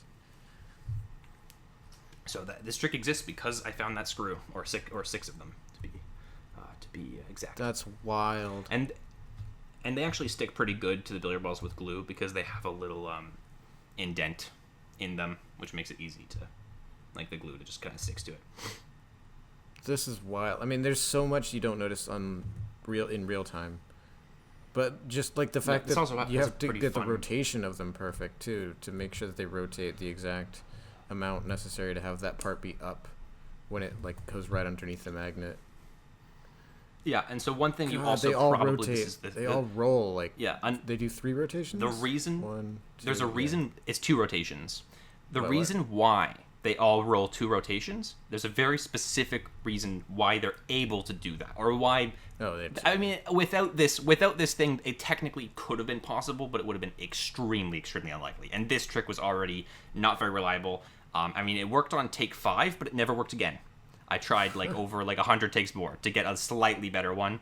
Couldn't. It literally got less reliable over time. So, but basically what makes that possible is there's these little rubber band, like cut up rubber band segments that you can kind of see once the balls go down. They are a slightly different color than the yellow connectors on the end. That acts as friction. So as soon as the things come down to slap the billiard balls down, it immediately stops it in place. It doesn't have any shakiness or slidiness, so it'll always have that same 2 rotations to match up with the next Newton's cradle. That is unreal. And always in quotations, because obviously there were many fails. But it makes it more reliable, I will say. It's necessary. That is nuts. It's also, I mean, it's nuts because the balls have to be in this perfect orientation. But like, all the numbers line up perfectly again too. It's really cool. Oh yeah, I did that every single time. I mean, that's something that is definitely that's very. I think I'm the only one who's like super perfectionistic when it comes to that in like billiard ball chain tricks. I did notice that you always set them up like that. I literally cannot set them up in any other order. Not just because I don't have a lot of the striped billiard balls, like some of them are missing for me, but just literally because like it will bother me if they're not in the numerical order facing the camera every single take. It will bother the hell out of me. So like, whereas Gabe is like able to put them in different orders sometimes. I mean, Gabe has a ton more, and obviously has tricks where he uses more than 8, so it's a little different in Gabe's case, but I pretty much exclusively always use them in order. Also has a very fun connection system at the end as well. Yeah, no, I noticed that it's hitting the same ball too, which is like a whole part of it. It's like the whole. It's a whole thing. It's the same ball, but also just the notion of having like the disconnecting magnet to obviously, because once again I mentioned I didn't want any side billiard balls that would sort of distract from the already apparent complexity of the trick. This trick, in its nature, when I thought of it, I knew it was going to be difficult. I knew it was going to be complex. The reason why the table looks pretty clean and absent is because I was like I need these connections to be as like subtle and intricate as possible, so that it does not clutter or distract from the main trick, because it's like it will distract if I don't pull this off. But yeah, and there's also, interestingly enough, there's 2 ways I go about once again, or string, I guess either string management, I guess weight management / string management. I use the clothespin strategy from Lyle's video, which I've actually been using a lot more recently. This was actually, I think I built this trick after that video came out. I could be wrong, but I think that I started using clothespins more often because of that video, by the way. Because I never really thought intuitively that it would be easy to use clothespins, but sometimes it's a better option. But for the right side, I obviously used my iconic knotted string technique. I like this disconnecting string pull too, using a technique that I had no idea it could work. It's just like pulling a magnet until it's at a certain angle and then it can't hold anymore. Yeah.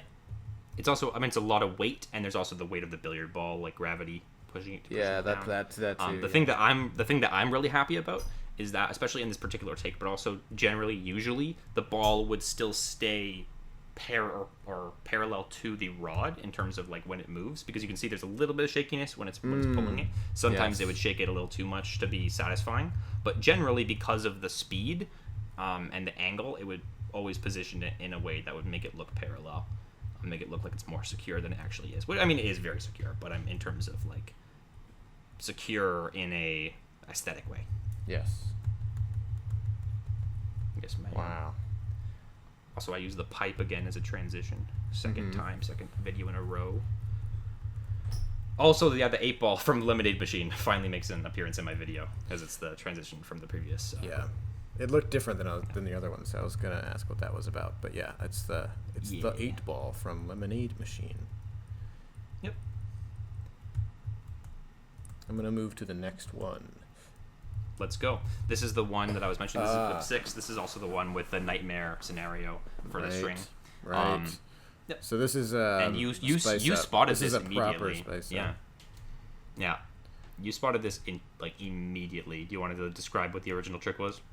Well, yeah. Well, Gabe's depositing thing from Domino World, right? Yeah, so basically, Gabe, at Domino World 2019, he made a trick with ping pong balls. For some reason, I remembered it being billiard balls, but I went back. No, it's ping pong balls. Well, it was billiard balls originally. The weight. Oh, okay. I that's probably why I remember it then. But the weight distribution is so much easier with ping pong balls, which is probably why he changed it, and why I struggled. But basically, yeah. So the idea is pretty self-explanatory. It's a spice up of Gabe's idea where he has like a bunch of balls along a track segment, and then as the track moves, they all filter into little compartments. And I basically was just like, all right, I want the start and end of that to be a billiard ball chain, and that's basically it. But the actual connection systems, I really like the connection systems in this trick. This is the third trick that I built. It was like the first like proper intricate one that I built, and I'm really happy with the track connection systems and like the lever connection systems in terms of the order of the events that happen. I'm really happy with it. I'm seeing that track at the top. Why does it have to move? I'm missing something. What am I missing? So that's part of why I really like this trick, is that tracks existed. So one way I could have tackled, the little one. So I'll explain. So one way I could have tackled this trick is if I had just used, if I had just used 5 billiard balls and that one long track for this trick, I could have done that, because like the track is long enough for me to have done that, and then the balls would have gone down and the track would have moved. The reason why I put a small track at the end, 2 main reasons. One is a trigger for for linearity, to make sure that the step of the balls coming together is important. It's to make sure that actually triggers the next step. Instead of it being parallel, it's fully linear. So the balls coming together actually trigger the next step, because the 6th ball comes off of that track, and that triggers the motion. The second reason is so that I can have 6 balls, so that when the track moves, it's completely covered in billiard balls. Like from start to end, it's fully loaded, so that when it goes across, it's a lot more satisfying when it deposits, because it's starting full and ending empty. Those were the 2 main reasons. So I'm very happy with how that turned out. The reason why the track tilts up is just because the 6th ball exits the actual little like crazy comb lever thing. That's not triggering anything other than just letting the balls roll down, because the balls rolling down is what triggers the next step. That's what allows the track to go across. I do love the fact that there is no connection on the comb thing. It's just based on there is no more weight on top of it now, so the weight hanging off the table is strong enough to pull it out of the way. Like, I love that it's self-powered in that way. Really, really smart. I was very meticulous about like the specific measurements and the way everything lined up here. Also, I call this trick the like X and Y axis, because it's basically what it is. It's like a Y-axis billiard ball chain to an X-axis. So there, it looks like there's similarly a system that pulls the track to one side while also lifting weights on the other side that like progressively get heavier and heavier to slow it down. Yeah, this one's a lot more Alex Berlagoli off screen. I feel like I wanted to take a picture of it, but I feel like I forgot to.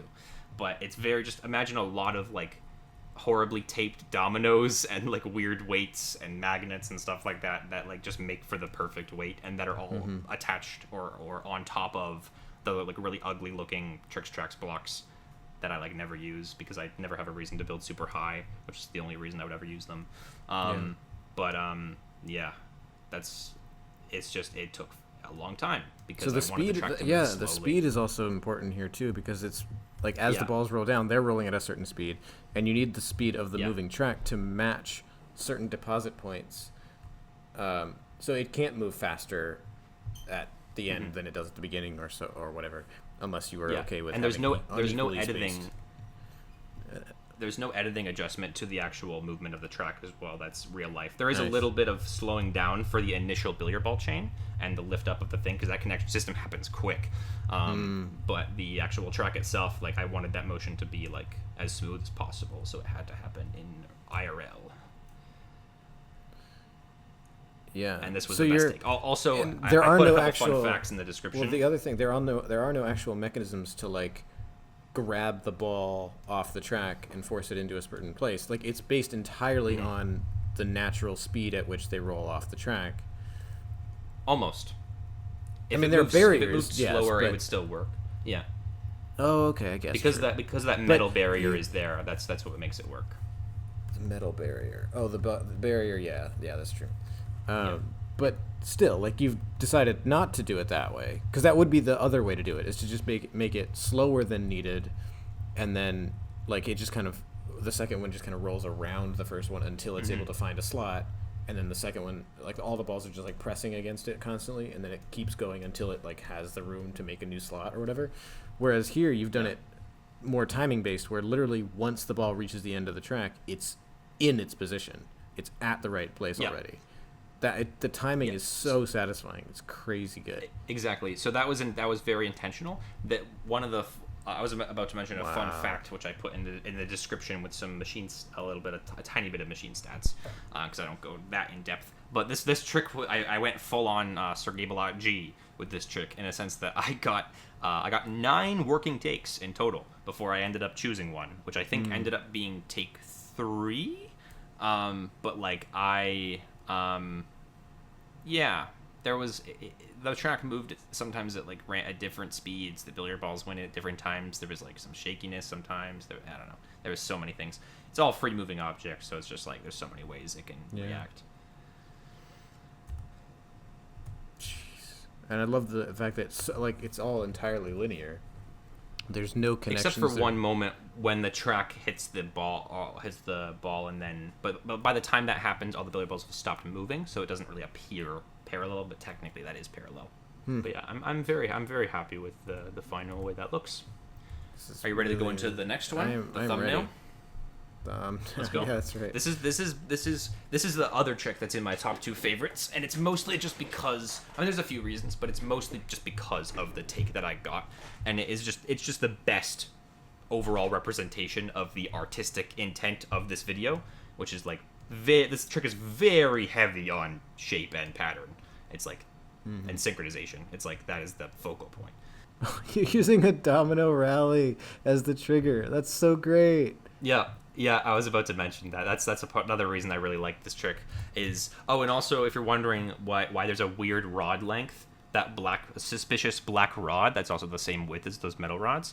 I forgot to mention this, that they're actually in the Newton's cradle trick as well, on the slider, if you were wondering why that's a suspicious length as well, because it doesn't match the length of any of the metal rods you gave me. All of the metal rods, all the sliders, or all of the plastic rods. In the back of the Newton's cradle trick, there's a slider that triggers all of the falling dominoes. They're not connected by string. It's a slider. Yeah, I noticed that why it's pulled by string. Yeah, it's on a black plastic rod, but that's not the same length as a Connects rod. If you like measure it up next to the Connects rods that are part of the structure, basically what it is, it's the arrows that I got from Pool Party Machine with the bow and arrow thing. I only really wanted to keep one of them, so I took the other 3. disconnected the plunger end, and then they work perfectly as like they literally have the same property as the metal rods. They're just a little more flimsy, so they just require better security. Wow. But because of the same length, they snap into connects perfectly. So that's what that is at the top of this trick. But the once again, one going horizontally to connect the Domino Rally Yes. tower to the central slider. yes, Nice, there's no like other connects rods for for measurement, but you can kind of see that it's just a little bit smaller than the metal rod that extends up. Yep. So that's basically the length that it is. But and it needs it's like not quite, it doesn't quite reach it, which is why I connected it to like a little extendy boy off the elevator. Yeah, so it's a Domino Rally trigger, which I as soon as I realized that this was basically just going to be a circle field, which is also, I should mention, Gabe unintentionally predicted two of the tricks that would be in this video, and they were both jokes both of the time he said it, because he said in the I think the Domino World chat, he said you should, when Joel does the domino segment in Domino World, he should make a billiard ball circle field. And I was like, oh, okay. Check. What? He said, yeah, it was like a joke that I'm going to build the domino portion. And then Gabe said, like, oh, you should make a billiard ball circle field. And then I was like, oh, okay, I did that already. And then another one he mentioned before Weird. was one of the tricks we're going to see later, which is the 5 billiard balls launching into very specific modules. Yeah. Which he also predicted as a joke. But yeah, so the Domino Rally trigger is like one of my favorite things about this clip, because it's literally like the perfect connection to the pulley system. It's I actually have no idea how the once Domino again, Rally it's- thing works. How does it release? It's hard to see because it's all black pieces, and Well, there's black magnets on the side of the shaft as well for weight. But basically, there's a latch at the bottom, and it's latched in to the left. All it needs is a nudge to the right, because there's like a hole in the bottom of the piece that's connected into a latch along the left, and so it just needs a nudge to the right in order to lift up and go along the rest of the shaft. And then I used this is the other instance of fishing line, so that it wasn't obtrusive to the view of the trick. Because that was one of my main concerns. It was actually the reason why I used this was actually the first time I realized that I could use the plastic arrows as regular rods, because it was out of necessity. I was like, I have to use a metal rod here, otherwise the trick, like the other thing that connects it, is going to block the view of some of the trick, and I don't want that to be the case. So I was like, I need something that's tall enough. Well, I have to use that metal rod that you gave me. Well, I don't have something that connects over to that other side. And then I saw the arrows, and I was like, oh, I'll try that. And then it worked. And that's just there to offer stability. Yep. I mean, it's just to connect the two string segments and to make it very stable. No, it's 2 string segments? I thought it was just one. That's like a pulley. It's one. Okay, yeah. Wow. I mean, I have no insights into this being into this. I just love it. I just love everything about it. Yeah, I mean, it makes sense considering from a connection level, aside from the elevator shaft, there isn't too much interesting to note here, aside from the fact that every single connection system is once again rotationally symmetrical in a pentagon shape, which is excruciatingly difficult. That was very difficult to accomplish. Pentagonal rotational symmetry, because I only have 5 of those long trick tracks curves, and I wanted to use all of them because I wanted a billiard ball chain of 5 segments. But if you look at just one of the individual modules, really all it is an auto tilt that gets pulled to go down. That's all they are. But it's just they are all perfectly synchronized. So I just had to get the take that was like everything is perfectly synchronized, and then I was like, okay, that's good. That's the one. So,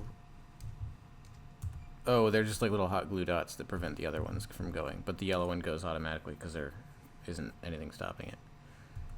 Yep. I see. Well, there's a tiny hot glue stopping it from going super fast, but that's basically it. Okay. Wow. And there's also hot glue. If you notice, the billiard balls all stop at the very end. Some of them aren't completely downward at the end, so there's hot glue at the end of the tracks as well to make sure the billiard balls stop at the end of each track segment. Oh, yeah, that's good. Attention to detail. Which initially, it's basically, it's literally from your tutorial video, the what's it called again? The glue dot, or the bump, the speed bump, because it goes over it the first time, lands on it the second time. Yep. Although normally the speed bump it lands on it the first time and then goes over when it goes over, but this is the opposite. So, yeah. Oh, true. Right, because it does start there at the end of the track too. Mm-hmm. But thankfully, it was not obtrusive to the speed of the billiard balls going down the tracks. So the main concern was there was really only, during the building phase, the main concern was really just pentagonal symmetry and going through the pain of that. And then during the testing phase, it was really just getting that synchronous take, and also the fact that this trick took a long time to reset. Those were really the only concerns. So. Yeah, it creates a very nice floral Again, pattern. this is not one that I feel bad for not thinking of, because this is never something I would ever in a bajillion years do. But it's so good.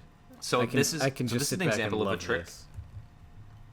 This was not a planned trick in a sense that the way I started to build this trick was just I want to lay. Well, okay, there was an initial planned sort of motion that led to what this eventually was, which was the aperture motion. So I wanted a trick that could sort of utilize the aperture motion, because I really like the aperture, like animation, opening, whatever thing. But it's like, it's so difficult to think of a way to like make that matter in a machine. And it's like, once again, one of those motions that's like, it's very difficult to turn that into an actual trick that matters. But then I thought of basically using all of them connected, and I assumed that when I pulled all of them outward, it would look like an aperture, which it doesn't really. But it turns into a different effect, which I also like pretty equally. But basically, I literally just placed the tracks not in a floral pattern, but in the spiral pattern on the table, and then just kind of built from there, and that was it. Yeah. So the initial flower was not intentional. You've now maybe this is something you want to still do yourself, but you've now inspired me to see if I can make something with an aperture motion. But I've wanted to for a long time, but I've never thought of something that like actually fully demonstrates it in an interesting and satisfying way, because it's very difficult to build a mechanism that can. But again, this is what I mean when I say like a lot of my ideas are just concepts for motions. They're not actual tricks yet, because you need sort of two parts to that. Like that's what and a lot of one of them. It's like the aperture motion of like these multiple different petals that kind of all go out at the same time, and they like rub against each other in this perfect geometric pattern, so that it kind of creates this motion of an opening hole, but it's sort of in this spirally rotational sort of way. It's really, really cool. But like again, that's just a motion. Like you need a secondary component to tricks like that in order for it to matter. And like does that And I didn't. Do you have tracks on those segments? Does it move balls in a certain way? Does it move gears in a certain way? Does it what does it actually do? Like it's a motion that's cool. It's super hard. What does it do? I will say one thing I kind of discovered with this trick. I mean, I guess I knew it before, but like obviously it's really, as it is obvious when you come up with like a motion based trick like this, it's very, very difficult to imagine ways of making that into a full-fledged trick. So sometimes just like literally playing around with the motion with like tracks or something, or some base way of like formulating a structure for the trick can then lead to you thinking of an idea for the actual trick, which is what happened here. I did not know I was going to use the billiard balls as a billiard ball chain in a circle, like they were going to perfectly meet up with each other and then use it in a circular pattern. I thought it was going to be something a little bit different, which was a lot more complicated, but this effect I think is a lot more satisfying. It kind of just happened with me playing around. Don't play around with the rotational pentagonal symmetry. It'll haunt you. Also, every time something came unglued, I cried. This was horrible to reglue stuff. Which happened often. All right, are you ready to move on? I am ready. To another go. Self-powered trick. This is another one of the self-powered ones. Weird idea, man. This is so cool. Yeah, it's the only so once again going back to this idea of having a very base concept for a trick. All I wanted was a self-powered car that would be a one-ball path. That was my initial idea. That was it. That was literally it. And so I just played around with the idea of using gears to make it self-powered. Very, very strongly inspired by your clip from Most Complex Screen Link from 4 years ago, in which it's basically like a ball lift that because the motor like turns the gear powers both the car and the ball lift basically. So it's very similar to that. I just wanted this one, the ball, to basically be the source of energy that powers the car to move. And so just coming up with an idea to do that. And then eventually initially it was sort of this idea of having 2 cups on either end and then having it do sort of 2 symmetrically opposite motions.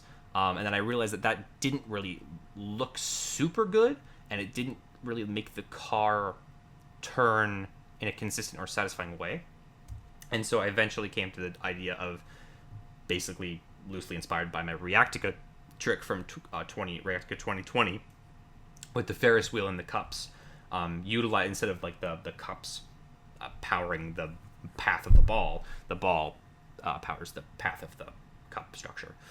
And so it just goes into different sort of equidistant points.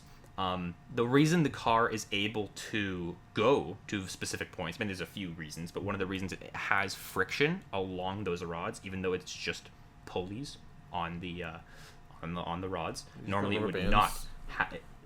Yeah, exactly. It's just tiny rubber bands on the front wheels that turn, and that's it. And that's enough for it to be consistent.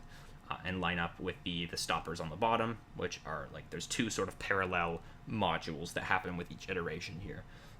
Wow, that's actually really fun. I really like this trick as well. This is another one of my favorites. Because like doing that rack and pinion type stuff has always been something I would love to be able to play around with. Of like having a wheel that rolls against a flat surface to like roll a certain distance and then roll back, and it's like always in the same place. And it's always just been really, really difficult because K'NEX doesn't have a pinion system, or a rack system rather, where it's like a straight gear. And I think Carson like 3D printed some for that machine fusion trick, but it's not like an available part. And I wish it was, because I'd love to play around with it. But this might be a smart way of getting something kind of close that might work for to unlock at least some potential with new types of motion that involve like rolling something along a flat surface and having it track perfectly. And like I did my the trick that I don't like at all from Dominus vs. Machines, the one at the very end, it was my version of trying to kind of approximate that by doing a chain and like stretching a chain really, really tight and then rolling a gear around that from the underside. And that was kind of my attempt at doing a rack and pinion type trick. But this is way better. This is a way better alternative. It's just to wrap a rubber band around a regular K'NEX wheel and then roll that along some sliders. It's not going to be perfect. It won't hold up under, a huge heavy weight, but it'll definitely work. Yeah, it works well enough. There's also a counterweight at the back of the car to prevent extra shakiness. That, and also weights all along the car to add tons of weight. That also helps for friction as well. There's metal weights all over the place, but they're pretty well disguised because they fit really perfectly into the design. But yeah, this is like another one of those like just iterative tricks, like trick that does multiple things multiple times, but it's not like it's the actual iteration. The thing that is changing, the thing that is iterating, is something unique. It's not like a track trick iteration. It's not like whatever. It's similar to clip 2. Clip 2 is a billiard ball chain that iterates, and that you don't normally see tricks like that where it's like a new thing that is literally resetting itself and iterating multiple times through the modules that you have that allow that to happen. And this is basically the same sort of format. I think you've really cornered the market on tricks that in some way or another reset themselves, so to speak, or like do the same thing over and over again. But it's a genre that I'd like to explore a little bit if I can ever think of a good idea for it. I mean, this idea wasn't initially iterative or set itself up. It was just like literally, I want a gear car, and that's basically it. And then I want a gear car, and then I was obviously once again inspired from 8-ball machine again, because it's like I really wanted to do cool ball paths and stuff like that that were self-powered, and so that's the only reason why this trick exists, is because of 8-ball machine and the idea of making self-powered billiard ball tricks. And then I just combined that with the moving self-powered car. Another thing I really like about this trick is the ball lifts. So it's it's very similar to the ball lift I used in Domino World 2018, which is the flexing parallelogram sort of ball lift. The reason this is a little bit different is because I utilize the properties of this ball lift in a really interesting way. So not only is it a tilts downward when it gets to the high point, but it's tilted like. So it actually doesn't. Really? It actually doesn't. So an interesting fact about this trick is that it has a table tilt towards the camera. So the reason the ball is able to exit off of the ball lifts is because it does a little bounce back because of that table tilt. It's able to go into the ball lift super easily. To bounce it forward a little more. Yeah, it propels it forward, basically like a downhill ramp. That's sort of a makeshift ramp that just happens sort of naturally. So crazy. And then another very interesting thing about this, in terms of, there's obviously the notion that this is a ball lift, that the ball goes in from the front and then exits the opposite direction instead of continuing on in the same direction. That's or going left. It just literally goes back to where it was. So that's also why I had to design a ball lift that was like this. One other very interesting thing that's really hard to notice is that the actual lengths of where the base is lining up with change. And so what I mean by that is that the trick's curves extend further outward than the cup actually is. And I didn't have any other curves that I could use, so I had to sort of make a module, I guess, that could handle this. And basically what it does is, if you know the sort of motion of that device, the flexing parallelogram lifter, it sort of extends outward as it lifts up.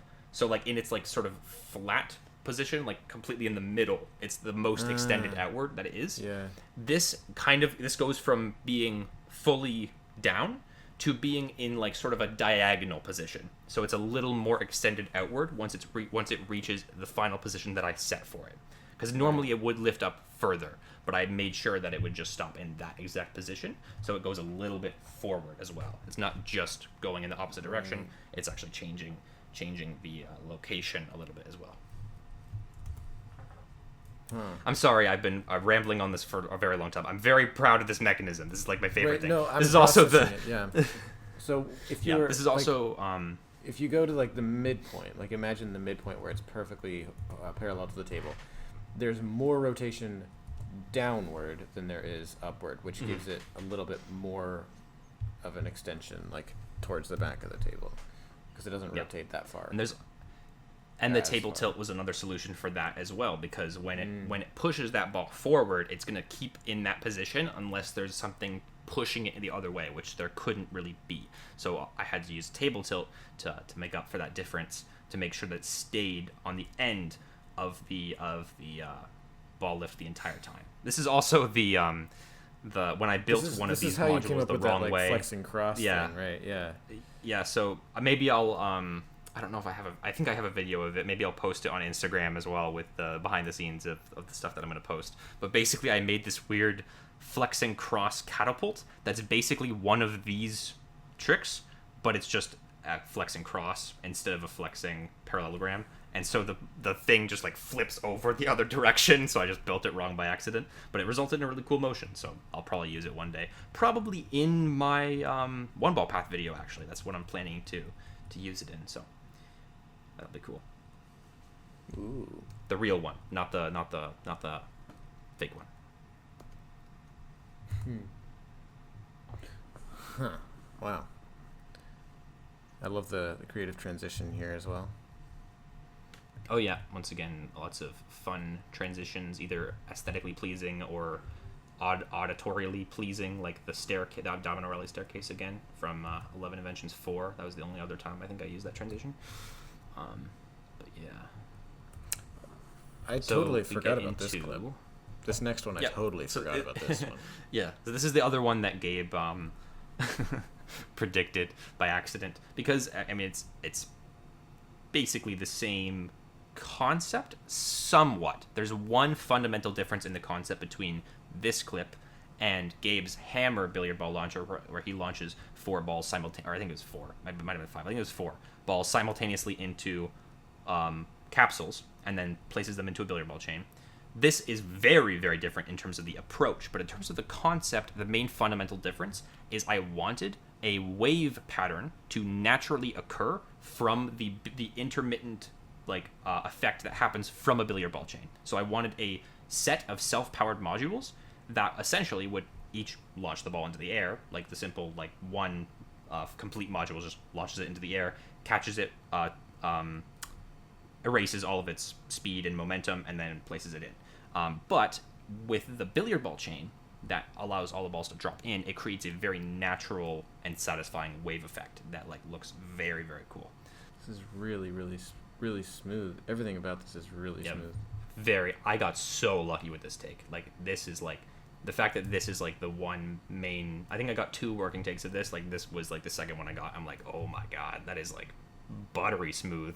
In terms of the everything is perfect there, and that's even when the billiard balls land in their modules. Although I'll get to the module, I guess now, the actual landing modules, because that's actually my favorite part of the trick is the design for the because they landing do modules. You'll notice that they get stopped in an actual fully contained cage, and then the front part is removed to allow it to roll, which is there's that brilliant. There's that aspect, but there's also the aspect of complete the shock absorber, absorption. Yeah. So basically, the can you tell what the shock absorber actually is? Well, it knocks the weight off the table. No. Right? Is that not it? Hold on. No, Maybe I close. can tell. Whoa. I can give a hint if you're struggling to get it. I'll give a small hint. Is it lifting? I can see little levers back there. It might be lifting weights somehow. Nope. Okay, no. No weights. I don't know. Yeah. I don't blame you for not being able to figure it out, because this took, I think, 3 days to come up with a design that would actually work is for it a it's the arrow thing that you mentioned, but it's the friction of the connects rotating around that? So it's a metal rod. It's one of your metal rods. Oh, it's the metal rod, yes, but it's the friction of it trying to it is roll around and so yeah. The hint I was going to give you was that there's a reason why they're slightly tilted differently. The yellow rods aren't perfectly horizontal. You don't really notice it when you watch the clip normally, but there's a very specific reason why they're the exact right heights that they are, and that's to match up with the actual speeds of the launchers and the momentum that the billiard ball has coming down into it. I had to basically line them up to have the exact right amount of shock absorption to just completely absorb everything. As long as that gate is there in front of it, it won't have any. The gate cancels any of the horizontal motion, and the shock absorber cancels all the vertical motion. So it basically cancels everything very quickly, which I needed to happen in order to maintain the wave effect. That's so awesome. Mm-hmm. I love, by the way, this is a separate thing, but I love your use of clear dominoes too. Every time I've seen them used, I'm like, that's really smart, really tasteful. Yeah, I really only use them because I have nothing else to use them for. One thing that's bad about them is that I can't normally, if I, these ones, for instance, I can't reuse those ones because it's impossible to get glue off of clear dominoes. It's super difficult. Unless wow. There's certain instances when I do, if I glue it in one spot, then yes, I will keep it and replace it. Or if it comes unglued, I'll replace it with the same one. However, in instances when I glue it in multiple positions, specifically along the side of the domino, the thin side, is it just does not come off clear dominoes, and it's kind of brutal, but they make for a very aesthetic look. And I use them also in conjunction with the other dominoes that I have not used in machines before as well, which you can kind of see in this clip. You can see them in a few clips, but you can kind of see them in this clip. They act as the platforms the balls land on in between the billiard ball chain at the very end. They're the wooden dominoes that my mom got from Costa Rica or whatever. Those are the ones I used as a transition in 1199. But I started using them aesthetically because I was glue comes off of them. It's not like I can't use these. They look really good. They're well polished and they have a really nice color to them. So it makes for ultra clear dominoes, and those wooden dominoes make for a very aesthetically nice. I guess that's something else to mention too about a lot of these is that all of the infrastructure that you have to make is the stuff that isn't connects. It looks really good. Like I noticed the staircase that was in like the second clip. I think it was the second one. It was just like all black, and then there were the clear ones standing up. And I don't know what that part was. I don't know whether it was like a bunch of parts glued together, but it just looked super good. Yeah, it took a long time to get to the part because that's literally what it was. It was just a lot of dominoes glued together. But still, like, attention to detail. It was like, I want this to just Yeah. look like one solid piece that doesn't draw your attention, but looks clean and sleek. Yeah, and it usually it solves two problems. It solves a visual problem in terms of like me wanting to have something that's very aesthetically pleasing and representative of the trick, but it also just solves a convenience problem. Like in the instance of the billiard ball looping trick from like the clip 2, it makes it so that every single step is like the same distance apart, so I can have it be a perfect linear staircase all the way down. Wow. I'm gonna finding ways of making useful things aesthetic, basically. Yeah. I feel like I'm not like. There's so much that I'm not talking about, and like there's gonna be so many more things I wish I had said once this is over. But Sometimes in instances when I can't find something that's aesthetic, that will like allow something to like be better or whatever. Like for instance, in the clip prior to this one, the one ball path with the rotating symbol thing. There's a lot of Lego pieces that are just like black that are like sort of all over the leg, especially in the back portion. There's a ton of them. There's a little bit in the front. The gear car? But like not on the gear car, but like all like the marble track like supports and like the thing that stops the car at the end. Like sometimes I'll like if I can't find something that's aesthetically pleasing, I'll find something that's non-distracting. Another example with that would be the gray, like the very very small gray Lego pieces. I forgot to mention this in clip 1. In the first one, there's little ones that are like the sewer tile pieces. Yeah, I saw those. There's 4 of them on the table, but you do not notice them when you're watching the clip. And they would look like they were there to like prevent the dominoes from rotating when they fall for some reason. I don't know what that was. Yeah, 2 of them are to prevent the dominoes from like shaking when they fall, so that they look really clean. And also because it's pulling, like the way it's pulling on it, it sort of naturally wants to go in that direction. The other 2 of them are literally to keep the noodle tracks perfectly parallel and perfectly horizontal when they're in their resting positions, because the string has a lot of weight that's pulling on it. But anyway, that's just another fun thing. So I'll use those all the time as well. I have like 5 of them, I think. But I use them all the time because they are the most non-distracting thing on my particular table surface. So, yeah, it's a good policy. If you can't do it and make it look good, make it like try to hide it as much as possible. It's literally always a personal goal of mine to try to make my machines look as, I guess, empty and clean as possible, so that like literally to the highest degree I really feasibly can, even though sometimes it still ends up looking a little complex and compact, but I try my hardest to accomplish that. Yeah. But yeah, do you want to move on to the final clip now? Let's talk about this mini golf machine transition. I love the homage. All right. Oh yeah. Like once again, just like creative transitions, like either visually appealing or auditorily appealing, is pretty important to me now, because I've been inspired by you and Gabe and people who make good things, unlike me. But so I have a lot of notes on this trick, so I'm going to set up some exposition. This is the one I was taking notes on. Yeah. So this is the most difficult trick I've ever made in my life, and that's not an understatement. I mean, when you look at the trick, you're like, okay, well, obviously it's big. I've made some tough stuff in the past. The top 3 currently, aside from this trick, involve the like resetting unwinding ball, which had a lot of hurdles to overcome in the building phase. I'm gonna guess another one would be the like battery powered timing trick thing. That's the 4th most difficult. Oh, the not second even top most 3. difficult. Holy crap! It's 4th most. 3rd most is unwinding ball. 2nd most is quintuple use gear chain. That was the most difficult trick, probably to design up until this one. Okay, sure. And it's basically the way I quantify that is basically like if I run into a ton of just like serious roadblocks.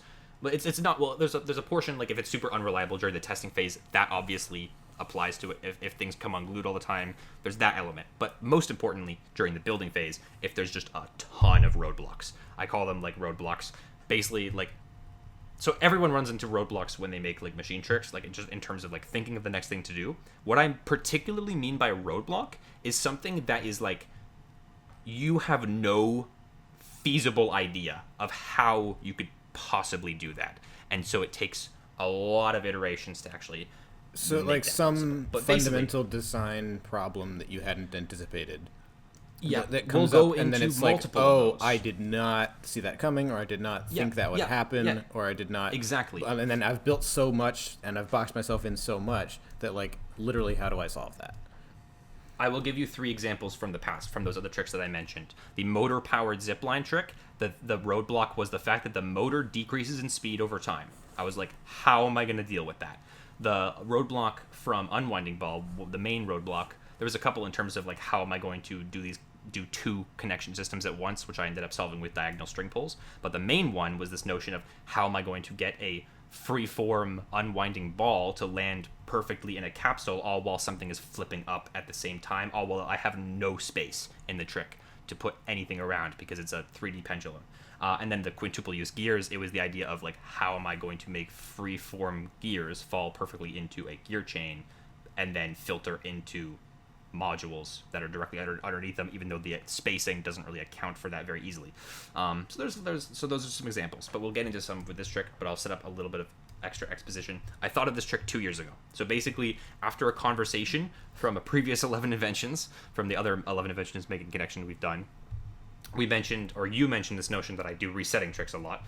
And so I had resetting tricks on my mind. And pretty soon after I saw BWRGM's initial ball hop idea, which I think was uploaded in 2019, that was the time I thought of the idea, so I'm assuming that's the case. It might have been 2018. I just didn't see it until then. But regardless, pretty soon after I saw that, I was like, oh, that would be literally insane if someone made that multi-use. Now, at the time, I didn't think that would be actually possible. So I just kind of plopped it into my probably impossible ideas list, which is usually things that are not possible. But yeah, basically, this is if you can kind of tell from watching the trick, it's a machine fusion technically of the ball hop, obviously, and your launcher resetter from JOAS. Yeah.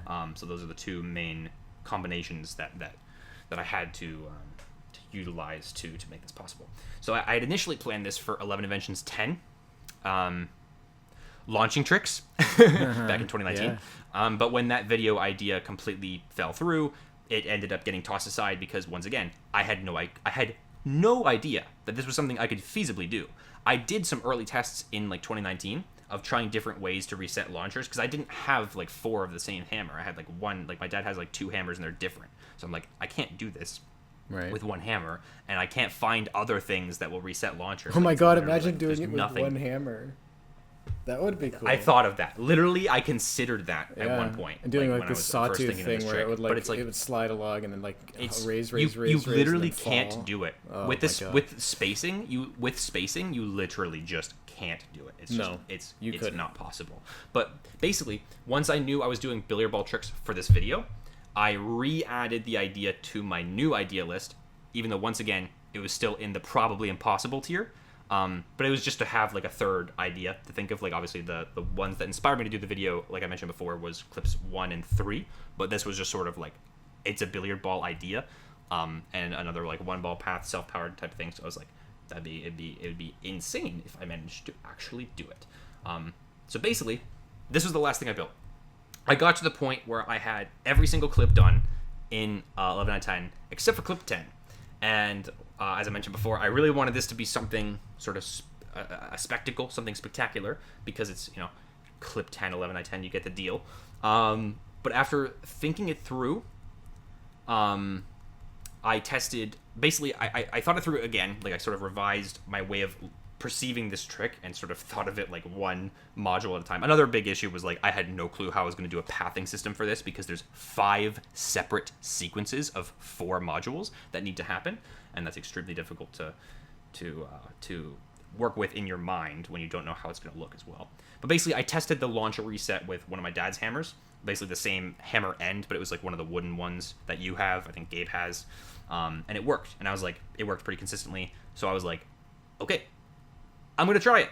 So I decided I was going to basically force myself to really try to get this to work, because I knew that if I didn't make myself do this, it was never going to happen because of how difficult it was going to be.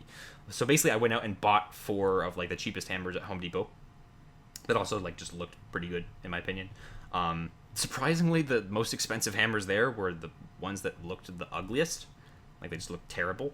That was also something interesting to note. But these ones were like $7 each. So I was like, all right, Canadian. And basically, I also tried to get something small and secure that could sort of act as like a mini Lazy Susan, because one of the major roadblocks I'll get to is this idea of how am I going to make a low to the ground rotation module that can keep these launchers perfectly secure. Yeah, and I want to talk about that in detail, because that's like my ultimate. That's like the one thing that I will get into yet. Yeah, and I made an illegal move, basically. That's the reason why it's hard to understand. But I'll get into that. Okay. But essentially, I found nothing. They had nothing that I could like possibly use as a rotation mechanism, so that was going to end up being one of the major hurdles. Right. Yeah. So let's get into the first element of the trick. This is one that we're probably going to go through step by step, unlike some of the previous ones, because there's a lot to process. Well, tell me about the rotational thing first. I'm going to actually talk about the ball hop mechanisms first, because that's the first step that happens, is the ball hop. The actual like ball hop mechanism. I haven't fully gone through everything yet, so yeah. So the very first step is the first ball hop. So I'm just going to talk about that real quick. And by real quick, I mean it's going to take a while. This was the number 1 biggest roadblock.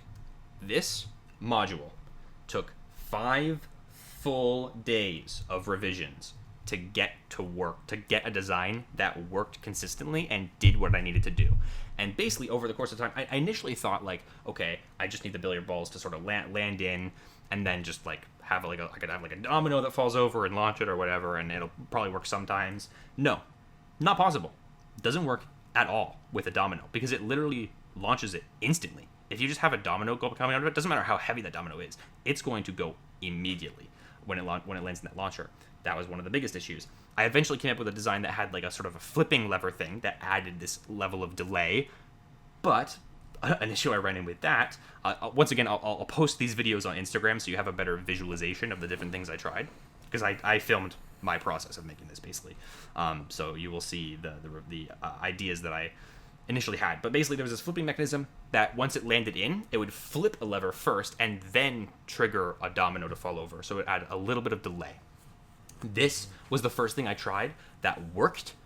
It did not work nearly consistently enough to be possible to get a full take with this trick.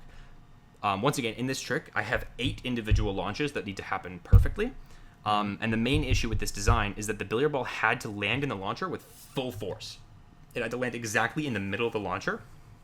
The reason why that's difficult is because normally when it lands in a launcher, there's 2 things that could happen. It can either land basically perfectly in the middle with full force, or it can sort of nudge one of the edges as it lands in, and then that will shake it around a bit, and then it'll land in with minimal force. So how do you design a module that can work with different amounts of speed, but will have the same delay no matter what? And also be resettable. That was another thing. Also be resettable. Basically, it's just magnets. Magnets was the solution. And so the magnets, the lever that unhooks the magnets, if you just look at like one of the ball hop modules, like the first one, sure, there's a magnet connected to the metal weight that like acts as a domino that's going to go down to trigger the launcher. That magnet is what's securing that in place. So there's a magnet glued to the end of that or that gray like 45-degree connects piece. Yes. It's like one of the those reason really why small this ones. design, the reason why this design works regardless of speed is because the magnet will always keep the metal weight where it is until it's fully lifted up. So by the time the billiard ball already sets itself into place, it doesn't matter how fast it goes in. That magnet is going to stay attached, or that metal weight is going to stay attached to the magnet until the billiard ball is all the way in at the bottom. So that solves that issue of like having it go early. Sometimes different things made it go early. Like for instance, in this take, the 4th one does go early, the very 4th launch, which is just sort of a byproduct that happens sometimes. But it didn't really matter in the context of this clip because it still added enough delay to work, which was another key factor. Like having enough delay with each launch was super duper important. And so and then the resettable aspect of it was that I had to be able to have something that could flip up each of these things or just reset them in general. And so the levers that are the triggers for the dominoes just kind of go back into place normally because they're weighted down because of the magnet on the other side. And then the metal weights obviously just fall down onto the dominoes, but I can just have something flick that lever up, and because it's a magnet, it'll stick right onto it. Like it's not something that will like fly up and then rebound back down. Like I can launch it up with a significant amount of force and it will reset it as long as I get the flipper out of the way. So just endless problems, and it's the reason why it took 5 So that's, days I imagine, to what get it to that work. red piece with the white extension on is for. That's for later. Which piece? Well, underneath the weight, there's like a red piece with a white rod sticking out. That's doesn't seem to have a point yet. That's yes, for later yes, to help it. That's what it flips up. Spot on. Yep, that's what the flippers do. Also, another thing that I didn't intuitively think would make a difference, but makes a massive difference, is these gray micro connects rods that act as like a cage for the billiard ball, an extra cage. The reason why I didn't think they were necessary is I think from BWRGM's ball hop video, he just had the ones on the end, and so I initially just had the ones on the end. I just had the gray rods on the end, and the ball bounced out like 50% of the time. When I added those gray rods on the front, it like worked all at once. Like that was the first time I got them to work all 4 in a row, was when I added those gray rods in the front. And I was like, oh my god, okay, that is the solution. This is possible now. Okay. So that was a huge discovery as well, even though it seems simple now. Like obviously, like make a cage for it so that it can launch or catch it properly, but I thought a barrier would have been enough initially. Yeah, and then that's pretty much it. The only other interesting thing to note about this ball hop mechanism is the fourth one has a special feature about it, which is very hard to notice unless you're paying very, very close attention, which is that it launches the ball at not two different speeds. It launches at the same speed both times, but it creates 2 different distances for the ball to go at. So when it goes into the funnel in the first iteration, I'm talking about the 4th launcher here. When it goes into the funnel, basically the back of the launcher is intentionally not glued. So the very back is, the front is glued very heavily, but it basically, when the domino-like thing falls over, it tilts the launcher just enough to give the ball a little extra angle to make it into the funnel consistently every single time.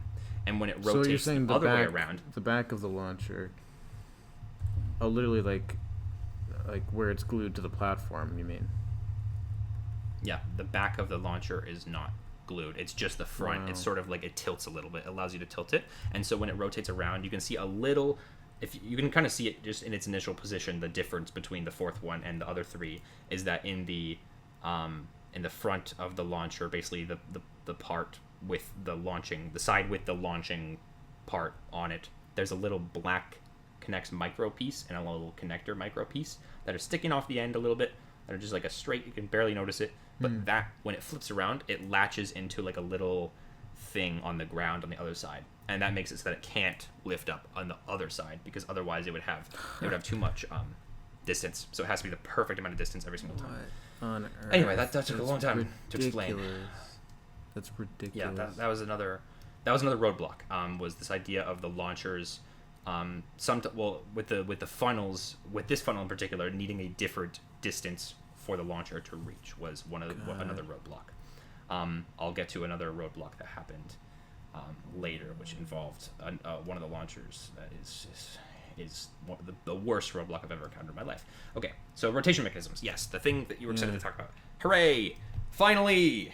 We're on to the second part out of 5. Great. So the biggest issue with these wasn't the connections or reliability or anything. The roadblock in this case was coming up with a rotation mechanism that would look good, be close to the ground, and be super secure. So the piece that those connects pulleys on the base of the platform, so it connects pulleys on the base. Yeah. The thing that they're rotating on is a Mario Kart connector, one of those like tiny blue ones, with the sides of it sanded down so that it's like perfectly cylindrical, with a K'NEX micro spacer jammed onto it. All 4 of them are that, because it creates literally the perfect. First of all, the platform of the K'NEX spacer allows it to be glued perfectly secure, and the connector makes for the perfect width, basically the perfect circumference or whatever, for the pulley to fit inside.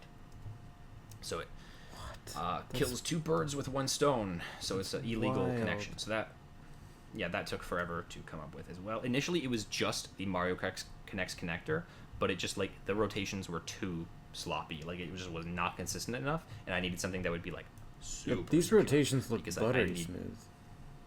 They had to be, and another reason because of that is because of the vibrations. So when the launcher launches at either side, there are a lot of vibrations, and also well, mostly, not the launch.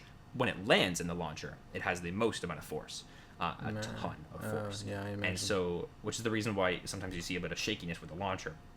You can ignore that because the launchers are perfectly secure. It's just that's the nature of how much force the ball has when it lands in it. But the reason, so the way I was able to overcome that, with the forward launches, you see the clear dominoes on the table. There's little Lego pieces on the sides of them that connect into a little attachment on the side of the launcher that prevents the actual base of the launcher from lifting up, so that it basically prevents what the 4th launcher does as a result of the unglued thing. The other way around, it's just magnets. So the magnets on the side, on the left side of the launchers connect with the magnets, and that creates a very secure connection. And it's on the perfect side for it to not lift up, because that's the main concern. Like the one of the sides doesn't really matter in terms of security. The other side matters the most. Like it won't work unless the side that is launching is perfectly secure to the ground. So those are the 2 ways that solve that. Nice. That's it for the rotation mechanisms. Any thoughts so far before I move on to the hammers? It's just wild. There's so much. Yeah. There's so many little details that that would not have imagined. Wow. Yeah, the trick took 2.5 weeks in total to build and 4 days to get to work. That's also another thing I did not mention. That's I can imagine. Wow. Just in disbelief. There's just so much. The reason why it took 4 days to work is actually not due to the unreliability in and of itself. I'll explain that reason later when I get to just the testing problems. But that's something else. So the hammer mechanisms are next. This is actually, so the actual base idea for the mechanism was something I designed on like day 1. It was just this idea of like the hammer is secure into like a K'NEX module that attaches to the rubbery part of the hammer, so it's super secure, and it's also glued in, so it'll never come undone. And it tilts down naturally because it's heavier on top, and then it sort of just goes onto one of those standard like mechanisms that comes unlatched because it lifts it up slightly, but then it has a really heavy counterweight, so it pulls it back down. Those weights, by the way, are not falling support. This is the most amount of weights I've ever used in any clip. Those weights are not my weights. They're not regular ring weights. They're like weights that my dad has in like a weird set that I had to look for in order to get more weights. So there's a lot of it's a lot of weight management in this clip is a nightmare. To the point where like the weights that pull the rotation mechanisms are just blocks. I just couldn't use metal weights because I didn't have enough. I had to use metal weights for the dominoes and for the resetting mechanism counterweights and for the hammer counterweights and for the hammer base counterweights, which I'll mention now, and then also for the weights that do the other connections. Anyway, so the other thing. So how do I explain this? There's a sliding ball in the back for some that I cannot figure out why it's a sliding ball. Yeah, I'll explain that shortly. I guess the next thing I'll quickly mention is how the hammers are initially secured in place, because that will help to explain the sliding ball and also help to explain a bit of the counterweight. So there is a regular barrel ring weight on the very, very bottom of the hammer attached through a little micro K'NEX section that acts as a counterweight for the hammer, but it also allows it to be secured in place initially through magnetism. So basically, there's glued magnets. You can kind of see one of them in the initial phase before anything rotates, you can see one of them kind of in the second hammer on the ground. It's a black magnet, but it's just a regular cylindrical magnet.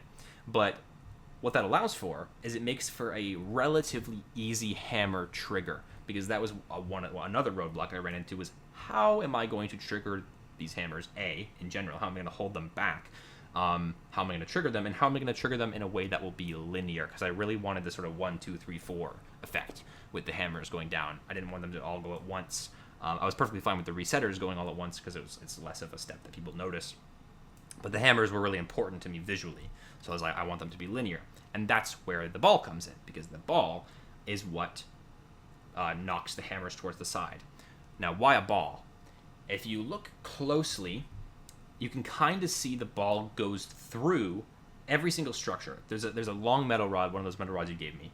That ball goes through every single structure. So there's things all around it. There's no way a slider can be secured to the ground in order to give it some security or keep it flat.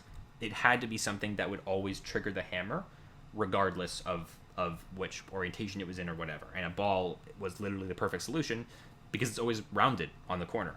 Not only does it fit in that space and doesn't obstruct any of the like stuff on the floor or stuff in the structures or the hammers or just hits the hammers normally.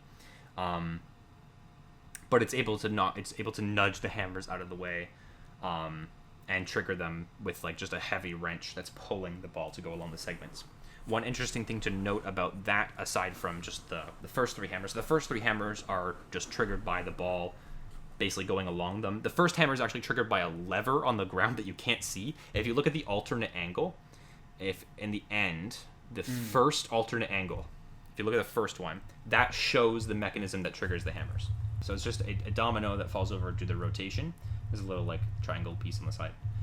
And then it just flicks a lever that lifts like a rod that's already being pulled on that slides and just nudges the hammer out of the magnet. And that triggers the ball initially. And then the force of the ball triggers the next 2. And then if you notice the rod segment, I don't have a rod that's long enough to go for all 4 of those hammers. So I had to make a weird janky lever at the very end that triggers the final hammer that the ball hits when it gets to the end segment. But thankfully the timing is still good with all of that. And so then the hammer mechanisms work.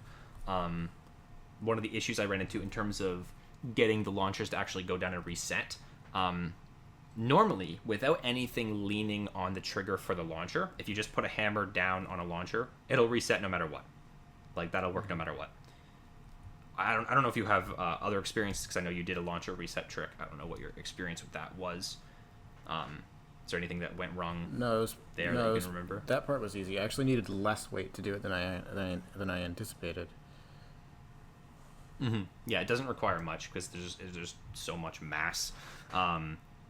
But the main issue was I have pre-toppled dominoes that are on these lever segments. I cannot reset them until after the hammers go, because the hammers trigger the levers that have the magnets on them as well. So I have to do the resetters after. The problem with that is that they're leaning against the launchers. And so sometimes I'd have situations where certain launchers, with the weights that are leaning on them, the hammer would come down and then it would literally just rebound right back up. The spring would just come right back up because there's a domino leaning on it. And it would just decide, nope, I don't want to go into place. Even though with my hand, whenever I pressed down on it with my hand, it would always go down. So this was confusing me for a long time, because you can just press it down normally and it's fine. The only reason why this fail exists is because of those pre-toppled dominoes. And the only way that I really figured that out was because of during filming, there was something that came unglued. One of those blue blocks that holds one of the flippers came unglued, and I had to reset it and put it into place. And it had a different angle, and that caused the pre-toppled domino to lean against the launcher like a couple millimeters more, and that caused consistent fails. So that was something a little interesting. But yeah, so let's continue. Let's wrap this up as quickly as I can. So the 4th hammer comes down and goes, when the weight on the end of the hammer comes down, it triggers a lever that knocks off a weight that just triggers 2 clothespins at once. So there's 2 clothespins there that are holding back 2 different things. One of them is the elevator. That's pretty self-explanatory, just a pulley. And then the other one pulls all 4 of the flipper segments up. Once again, the motion there is pretty self-explanatory.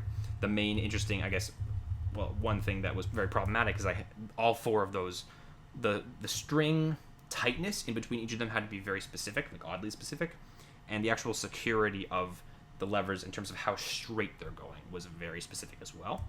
One problem I ran into with the flippers was this idea that I pulled them back and then the white pieces would get stuck behind them. If you look at the third, I believe it's the third and fourth lever, the white pieces have modifications to them. So I sanded the corner of both of those white pieces down, so that no matter what, it would always fall along it, even if it was right next to it. Especially prevalent for the fourth launcher. It basically goes right up next to it. And that's basically it. It pulls them up. And there's friction, there's glue on the ends of the yellow rods, so that there's friction, so that it's able to pull it up without sliding. And then it's done. The trigger's reset, and then the ball hop is the exact same thing going back. Yeah. So that basically sets the ball hop exactly as it was initially. Ta-da! The longest trick explanation in fucking human history. It's ridiculous. Yeah. Not the explanation, just the trick. There's so much that has to happen. Yeah. It's just not, it's so like it's just like this whole thing just is not built for this. You know what I mean? Like, yeah, machines aren't supposed to do this.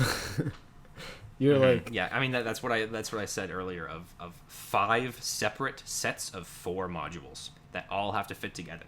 So the only reason this looks like a crazy compact monster is because it had to be. This is as simple as I could have made it, literally. I was really especially with the fact that the hammers are all triggered by one connection, which is like the ball. I wanted to be very because if I had individual linear connections between the hammers, that would have taken up so much space. It's so difficult, and there would have been no room to do launcher resetters or the flipper resetters, which I wanted to have all connected by one string, so I could just have it be as simple as possible, because people aren't really going to be paying a ton of attention to that anyway. It's just something that fundamentally needs to happen for it to work. And then, in order for me to maintain my actual sanity while making this, I also, because this is the last clip I made, I mentioned this in clip 2, the last 2 clips I made, clip 2 and clip 10, I put some little fun connecting systems and pathing stuff on the ends. Like, I used lampshades as funnels. Those are lampshades. Those are lampshades? And some pipes.